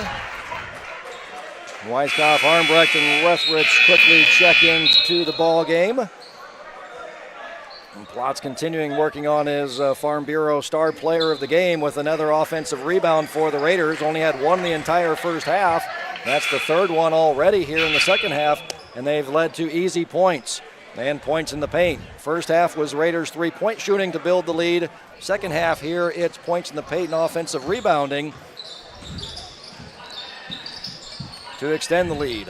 We've seen so far in this first almost 4 minutes of the third quarter, Benton really quiet just all around, and Tejumlin shooting a shot, and he's short. Rethwich with the rebound. Going behind the back there, but getting in a double team. And Coach Knoop trying to save the possession there. He stepped through the double team nicely. I think they may have been able to get it across. Still had 5 seconds to get it across the timeline there before the 10-second violation, but Coach Knoop saving the possession there, calling the quick timeout. Always great to be cautionary there. Coach Knoop, just over the years, always did that very well in a trap. And if he gave us the option too, if we're in a really tough spot, if we have enough timeouts, he gives us the option to use it. But one thing he always valued really well was timeouts throughout the game. One thing he really, really did well when I played under him. So. Oh man, half price pizza. Man. Gotta go. Oh, you gotta go. We'll see you, Landon. Nah, I gotta stay. All right, Raiders led by 8, 30-22. So they're on an 11-3 run here with the 2 baskets so far in the second half by Brooks.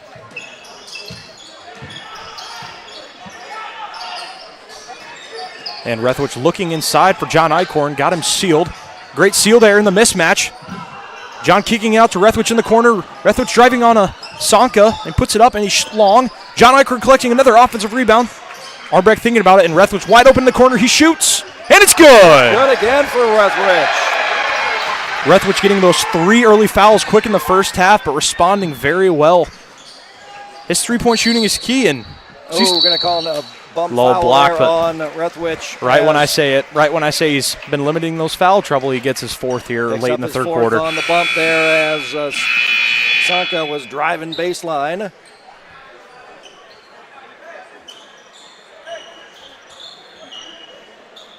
Raiders have extended that lead from 8 early in the second half here in the third quarter up to 19 points.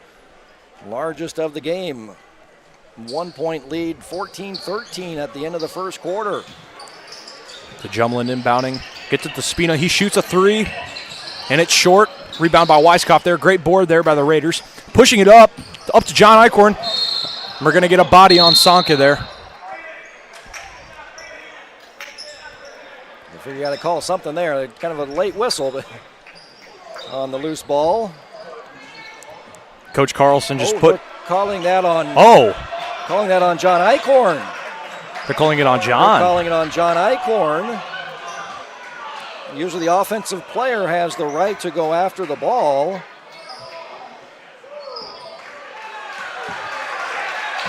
So they're calling that on Eichhorn, coming back for the pass from Weiskopf. They're calling him for trying to clear out to get to the ball. So turnover there on John Eichhorn on the offensive foul. Great hustle there. Oh, yeah. And we're going to get another, but like you said, those are hustle fouls. Those are hustle fouls. Coach Knoop has no problem with hustle fouls. Wow. I really thought that one was going to be called on Quincy Gilbert with the shove that he had at the end of that play, but Grant Hooker with the hustle foul there, just like you said. We've seen a lot of those in the first half. That's now fourth team foul on the Raiders, so final 3 minutes. The Bobcats will be in the bonus. The free throw line has not been much of a deal so far here tonight. The Bobcats a perfect 3 for 3 from the free throw line. The Raiders yet to go to the free throw line. And a great defense there by John and Plotz with a great team effort. John regaining possession. Give it to Derek Weiskopf in the corner, and it's short. See a nice double team there. And Wenger Gilbert stepping on the outside line. Could maybe have gotten a body there on John Eichhorn, but he got him sealed off there on the baseline. And once he went out of bounds, he cannot be the first can't do much about that. to come back and touch the ball. And he had no help, and you see his reaction there. He's just, where are my teammates, and where's everybody at? We saw that Tuesday night against Center Point Urbana. And Plotz and Eichhorn on different pages there. Another turnover there on the Raiders. But Hooker was hustling, was out of bounds, scrapping for the ball, came back in, and they said he had not established himself back in position, back on the court yet. So that was a violation on the Raiders. Ball poked away by Plotz, saved by Plotz. A great save there by Plotz. And Plotz all around tonight, just like you said. Him off the bench has been just extraordinary for some help. Gets great rebounding possession. And 10-second violation on the Raiders. Again, that's just that situational awareness like you've been talking about for the Raiders coming from football season right into basketball season. Just that awareness of, oh, hey, we got one guy being double teamed down there. Maybe I should come back and provide some help. Just for the Raiders, just like you said, it's the different shape and leaving Winger wide open. Nice cut on the underneath inbounds pass there. A nice seal screen there play for Benton. We got the Wolf, the double team there for the Bobcats. Weiskopf turning it over right back to Winger. Dillon trying to get it back to older brother Derek, but turnover there on the younger Weiskopf. Derek with the rebound. Cockrell looking for a cutting Weiskopf. Another turnover there. Spina getting the steal there, giving it to Brooks. Brooks driving, poked away by Weiskopf there. Simeon driving on the left side. And it's a good finish there by two. Great finish there by Simeon Armbrecht to get the Raiders. We've seen a lot of these possessions going back to back, a lot of turnovers both ways, but Simeon Armbrecht really key basket there for the Raiders to lead and put them up by 19 here in the third quarter. 46-27 with a minute 39 to go. We're going to get a body there on Kellen Cockrell. Nolan on the drive. He'll go to the free throw line for two. But this is one thing that it's just really cool from this rule change from last year to this year is last year we see fouls not changing at all in the first half, them going all the way, and just defensively, everybody's still aggressive, but kind of just in the refs kind of point of view, they've got to kind of change their way of kind of looking at the game as well, just the way they call fouls with the aggression. With 5 fouls now being called just each quarter, it's it's a really cool. It's just different. It's really different. And we'll track those changes as the season moves on. So far, free throws are down just a tick. Carson Nolan, a perfect 3 for 3 from the line here tonight. And there's the announcer jinx to make him miss. And Weiskopf collecting the rebound there, giving it to Armbrecht here on the wing. Cockrell trying to post up inside. Dylan Weiskopf pulling up from the corner, and he's short. And Derek with the second effort there, and he short, gets the board, and he goes up again, and he finishes. Great there by 24 to stay with the ball, and to Jumlin with a wide open finish there, but Weiskopf there underneath the paint. Great feed there to Carson Nolan to finish it and put it in for the Bobcats. We're going to get a hold there onto Jumlin on the right side. It's only the second foul here on the Bobcats here in the second quarter. Yeah, when the fouls will reset then, and so officials, maybe they're going to call more fouls because knowing that, okay, we got to 5, and that's the question that just anecdotally that I have seen so far in doing games. Teams seem to get to that 5th foul or 4th foul and getting into that bonus situation with a minute or 2 left in the quarter, but just never get that extra foul as Cockrell, halfway down and spins back out again. He'll go to the free throw line for 2. Never getting that loose ball foul situation where you're going to the line for bonus shots. It might be a situation like this with Cockrell going to the free throw line because you're fouled on a shot and not necessarily the bonus free throws. So interesting to see what impact that has. And Cockrell short. That's one thing last year throughout the season. Cockrell did very well. At the beginning of the season, he was pretty cold from the free throw line, but towards I'd say about the second part of the season, he was crisp from the free throw line because just like you saw in that last possession, he was getting the feeds in the post all day. And just the one thing he worked on in practice all the time was free throws, and he turned out to be a very good free throw shooter. And this is one thing he's always been getting better at consistently. And just like there, we see another hustle play by the Raiders. Bryson Weegan collecting the offensive rebound there on the free throw. Right, another offensive rebound for the Raiders. Clearing out is Chumlin on Cockrell. And good sportsmanship there. Chumlin, the 5'11 Chumlin against the 6'6 Cockrell. On the rebound, that's the 4th team foul there. To Chumlin collecting his second foul of the quarter. Second foul of the game as well. Weiskopf driving, finding an open Grant Hooker in the corner. And it's long. Good crasher by the Raiders. We got a jump ball there. A great aggression there by Weiskopf to try to get it back for the Raiders, but the Bobcats collecting possession on there. Ultimate possession will go to the Bobcats. That counts as a defensive team rebound then for Benton.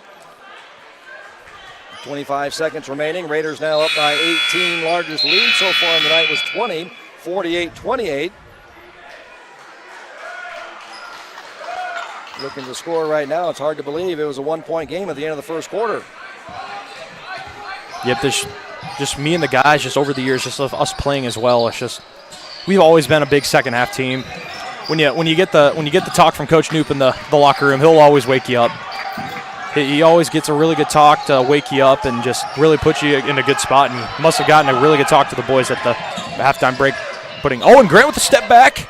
Just long. Really good move there by 12. Just a little long there. And after 3 quarters of play, the Raiders leading 48-30. It's a really good quarter for the Raiders. But just like we said, Braden Plotz has been a really key factor for the Raiders tonight. Just like you said, bench player of the game. His 2 threes at the end of the second quarter were huge. And just in that third quarter as well, providing a lot of nice points in the paint just as well. And just like Coach King saying, again, we just got another girls update. Did you hear the girls update there? I did not. I did not either. So I did not. But just finishing that up, Plotz just providing a very nice play off the bench there for the Raiders. And Weiskopf finally having a really nice quarter there for the Raiders, bringing his total up to 13. Cockrell collecting a lot of key rebounds. But just looking at the Bobcats as well, we've seen them a kind of pretty cold quarter for them.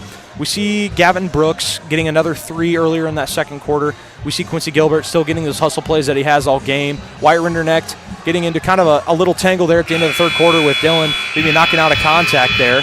But just some of those guys are going to, the three-point shooting is going to have to be a huge factor here for the Bobcats in the fourth quarter if they're wanting to get back into this matchup. Yeah, 2 for 7 again. They were 2 for 7 in the second quarter, 2 for 7 in the third quarter, 28.6%, taking 70% of their shots in the third quarter from three-point range. Were the Bobcats.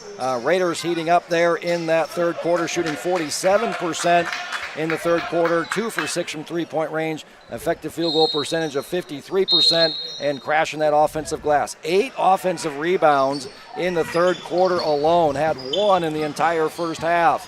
That's what we expected from the Raiders in our Capper Ford keys of the game. We saw that finally in that third quarter. Just like Mr. Shapansky says about the offensive rebounds, the Raiders leading the conference with 11.3 per game. And Weegan a little long there. Cockrell getting the reach in over Gilbert there to collect a foul. I think it's Weiskopf's third of the game. So fouls are going to be both Rethwich and Cockrell here in this fourth quarter are going to have to be careful with fouls. And like you said earlier, Kellen would get in foul trouble often last year. I think early left-handed three-pointer there by Parker Mitchell is good to open up the scoring. That's a new face we've seen in here for the Bobcats early on. But we just got an update. The Raiders are up 3 with 2 minutes and 41 seconds to go up in Van Horn for the girls matchup. That would be a nice win. They put a feather in their cap beating Center Point Urbana here, a ranked Center Point Urbana team. That kind of put the Raiders on the map and got them ranked. Beating Benton at Van Horn would be huge. See the Raiders just trying to find an open look here. Really just passing it around the top, trying to find Cockrell inside, but just really can't find. Gilbert playing really good defense on Cockrell in the paint. Simeon going up, and he's short, collecting the offensive rebound, and he's good. Another offensive rebound by the Raiders. Raiders almost getting up to their season average. See a little triple team there, but Armbrecht going over the top there. I don't know if they're going to get Armbrecht or Hooker there on the foul there. Just have to wait. They're going to get Hooker over the top on the reach. So Brooks and Winger checking in. Only Grant's second personal foul.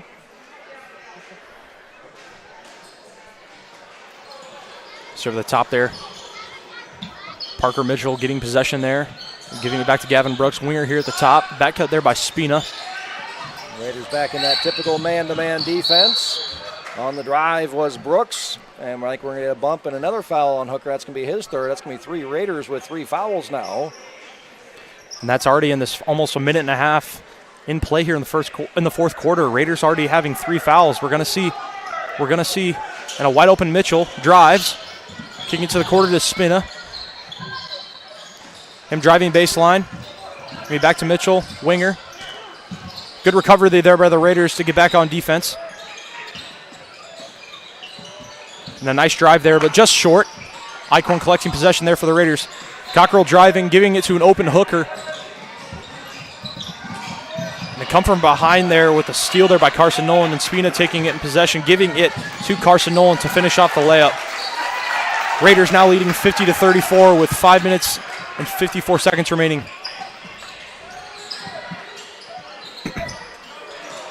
Oh, I say you got to call a bump there. See a bump there by Spina. Just another aggressive foul there, but a little late on the call. You're gonna have to start just pecking away, just like they have been with the press. They're gonna have to start going everywhere, starting to double team, maybe even triple team in the corners. But that's what the Raiders are gonna have to do. Just use their paint presence and just be there and ready. And if you got an open 3, take it. But the Raiders just have to really emphasize on getting the ball in the paint and finishing with their bigs. See another substitution there. Oh, Weiskopf open there on the backside, but right into Spina's hands. Hooker turning it over. And the Bobcats collecting possession there. Gavin Brooks driving it. Trying to set something up. Fakes the handoff and drives with gets a bump and gets the and one. And the continuation. Bobcats having a quick fourth quarter turnaround here. The Raiders led by 20, 48-28 late in the third quarter. That is down to now 12 points, 38-50. That's a 10-2 run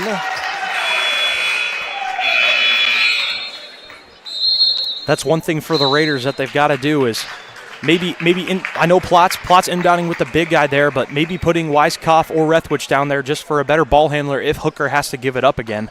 But just Benton really playing good defense here, causing a lot of havoc on the double teams, forcing a lot of Raider turnovers here in the fourth quarter. 2 already. 14 overall on the Raiders so far, and that's the question for the Raiders going forward is, are these juniors going to be able to step up and handle that varsity pressure that juniors and seniors are going to be delivering with their first varsity action? And the one thing the Raiders can't really do this season is get into foul trouble. And Plotz, another nice entry, and it's good. Nice pass entry. Great pass by Rethwich. Put it right on that left hand, right up then is it with Plotz. Chumlin jumping into the lane. Nice step through there, but just short. Chumlin collecting it, driving Brooks, kicking it to winger 4-3, and it's a bank shot. Banking in, the old fundamental there. And we're going to see a quick timeout here by Coach Carlson. Did he call the bank? That is the question. But Bobcats outscoring the Raiders by 8 points here in the fourth quarter with a 52-40 advantage towards the Raiders. But we've seen a quick turnaround from the Bobcats here. Coach Carlson always really emphasizing that quick traps, those double teams, what always they've done very well. The three-point shooting is what they're going to have to do. You're going to see a lot of those lately. Maybe Rinderneck gets back in the game, but Brooks is going to have to be a huge factor for them down the stretch. But for the Raiders, they're going to really have to focus and they can't play sloppy here in these last 4 minutes of play. They've got to really emphasize not turning the ball over, finding Kellen and Plotz inside the paint and just answering. They've got to have an answer because you know the Bobcats are going to answer quick back with a three if they have an open look. The Raiders have that advantage inside, but can the guards get it to the bigs inside? Hooker, the primary ball handler. He's going to inbound it to Weiskopf. Back to Hooker. Chumlin and Nolan applying pressure. Going to call a bump on Chumlin. The third team foul on the Bobcats. This is the closest the Bobcats have been since the score was 36-25. Midway through the third quarter. Cockrell getting to the corner, trying to find Plotz inside, winger defensively. 2-3 zone here by the Bobcats. And a great feed and a nice smash there by 33. Great feed there by Plotz. Them doubling Plotz, knowing he's been a very big part of the. Nice. And wow, great finish there. Great finish there. Taking the bump, Carson Nolan. Carson Nolan leading things with 13 for the Bobcats here. A lot of second half scoring for him. The Raiders leading here by 12, 54-42 here with about just under 4 minutes to play, and a nice double team there trying to find the open Plotz, and it is good. And good again. Just like we said, the paint play is going to be a huge factor for the Raiders, and a nice defensive deflection there for Cockrell. Gavin Brooks had a wide open lane to drive there if he would have continued possession there. But John Eichhorn, Simeon Armbrecht checking into the game.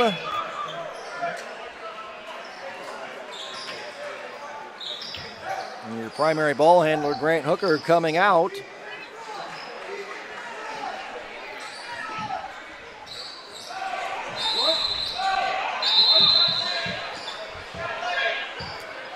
And the delayed kick there for looked like Weiskopf had possession there and just got the ball off, but they're going to call a kick on Weiskopf there to keep possession over for the Bobcats. Trying to go backside there. Brooks open for three. We're going to get a travel there on Brooks. Plotz thought he was going to call a bump on him, and they're going to call the travel.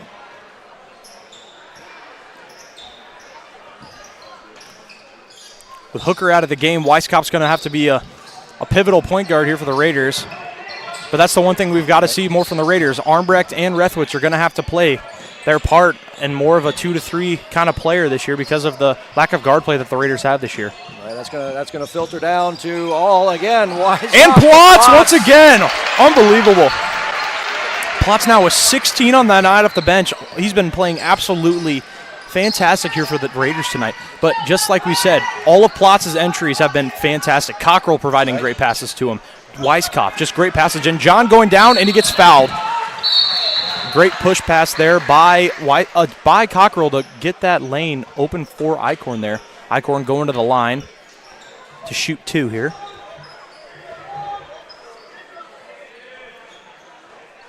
John 2 for 4 on the young season from the free throw line. Hooker and Weegan to check back in again. The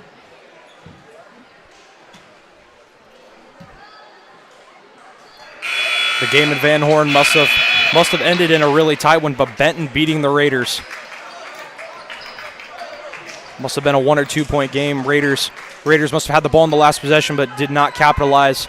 Must have been a close shot that they must have missed, but did not then end up winning. So either way, good showing against great the showing. highly ranked Great showing. Benton Lady Cats. John makes the first, misses the second. Gilbert getting that board on the second shot. Brooks driving on the right wing here, giving it to Rinderknecht, getting back in the game. Good to see him back. We saw him a little banged up earlier in the game. Might have gotten a little hit in the face on a jump ball by Dylan Weiskopf, a little tangle up, but good to see him back in the game. Brooks driving here in a wide open lane and collects the easy left-handed layup.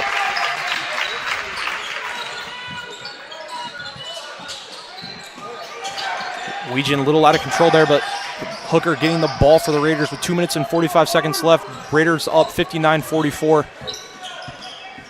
You can see the Raiders going to maybe use a lot of clock here just to find an open paint touch. That's got to be their goal, and finding John or finding Cockrell in the paint is going to be really big for them. And John with the left little long. No good. But also Austin back on D and trying to force Benton to take as much time as possible on their possessions as they did. Rinderknecht for three, and it's short. Eichhorn collecting the board. They take those threes, make sure you clean up the rebounds. Usually long shots mean long rebounds. And just like you said, with that, being the fifth foul for the Bobcats here, it's going to send Grant Hooker to the line for 2.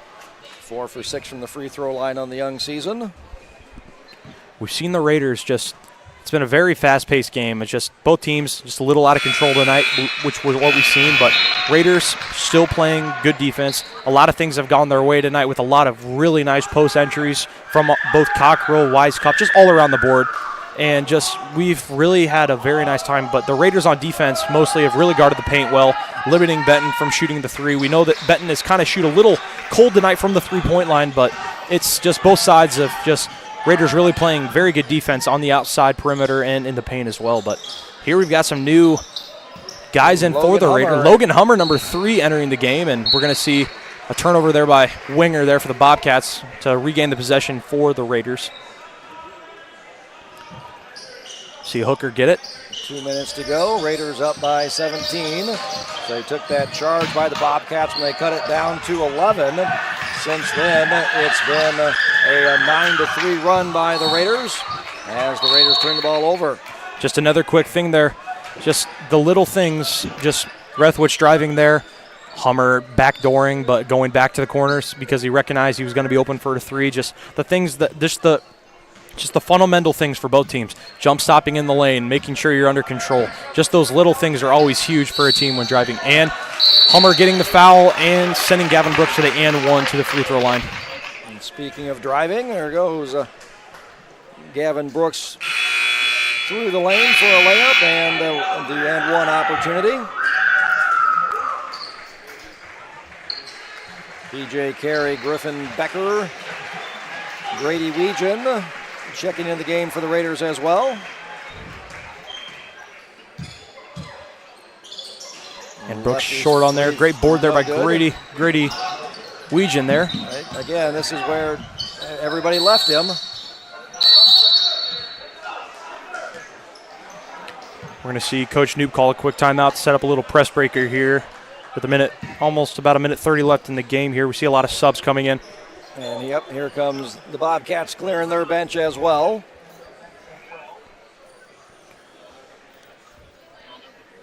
And with under 2 to go, but as you said, it's the little details. Every little detail matters.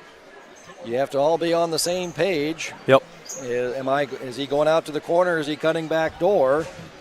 Get the rebound, and everybody left the rebounder. And so, again, you're up against the 10-second clock in the backcourt, and you're facing more turnovers, trying to force some passes that aren't there. So, see some new details. See some new faces in here for the Bobcats, number 3, Trayton Leitner, number 23, Luke Lang, number 25, Peter Rashidi, number 32, Marvin Johnson, and number 33, Jonah Gorsh. And for the Raiders now, number 32, Griffin Becker, number 3, Owen Hummer, number 5, Grady Uwegian. Kellen Cockrell still in there for just a post presence, just to make sure they get the ball across. And number 22, three-point threat, PJ Carey. I asked Griffin today in the halls how many blocks he had on the season. He said none. His little sister, Channing, has a block on the season. Wow. Griffin's got to get that block. All His sister. 4'11" of her, 4'10". How tall is she? Yeah, 4'11", but I'll give it to her. She is one. She is a fantastic runner. She is just a great player. Breaking records left and right in the cross-country season. I think she, out of the how many 7 or 8 meets they had this year, I think she maybe have broken almost every course record they ran at. Just looking at the future, just both girls and guys, just really, it's going to be huge for both.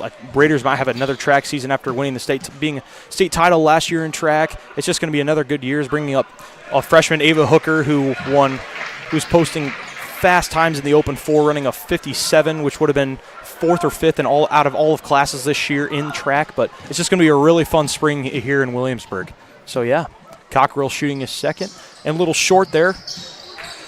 Oh, Griffin Becker getting the jump ball there, tying up with Jonah Gorsh there, but it's going to stay here for the Raiders. And Kellen Cockrell checking out of the game. Dylan Weiskopf coming in for the Raiders. Oh, no, we're going to get Benton ball. Of course, my dad messes up the jump ball. So Benton collecting possession, and Leitner taking it down here for the Bobcats here in the last minute of play. Luke Lang with possession, giving it to Leitner. Marvin Johnson giving it to Peter Rashidi. Gorsh getting possession back to Lang. Good defense here by the Raiders. Down to 10 on the shot clock. See a loose ball there. Peter Rashidi going up, but he travels. He went up and came down with it, traveling. I had a couple of those back in the day where you're like, I believe I can fly, and you're just like, oh man, you're on the court and you're toast. You look up and there's Griffin Becker standing in front of you. Yep. Dylan Weiskopf driving a nice double team there. We're going to get an over and back there. PJ had not established himself in the front court, so that's a backcourt violation. So you have to establish yourself in the front court. Those darn little details that you keep on talking about, right? Yep. If you want to be successful, it's the little things that are going to be the difference maker. Just like we said previous, just for the Raiders moving towards, we got a game Saturday against Washington and next Tuesday open up against a new opponent that they haven't played against in a while, Grinnell joining the WAMAC just this year. And so them moving in will be a key matchup because Grinnell has played a lot of teams tough. And so with that, the Raiders taking a Friday victory going into the weekend home with a 16-point victory over the Bobcats, 62-46. Really good night for the Raiders, moving to 4-0 here on the season.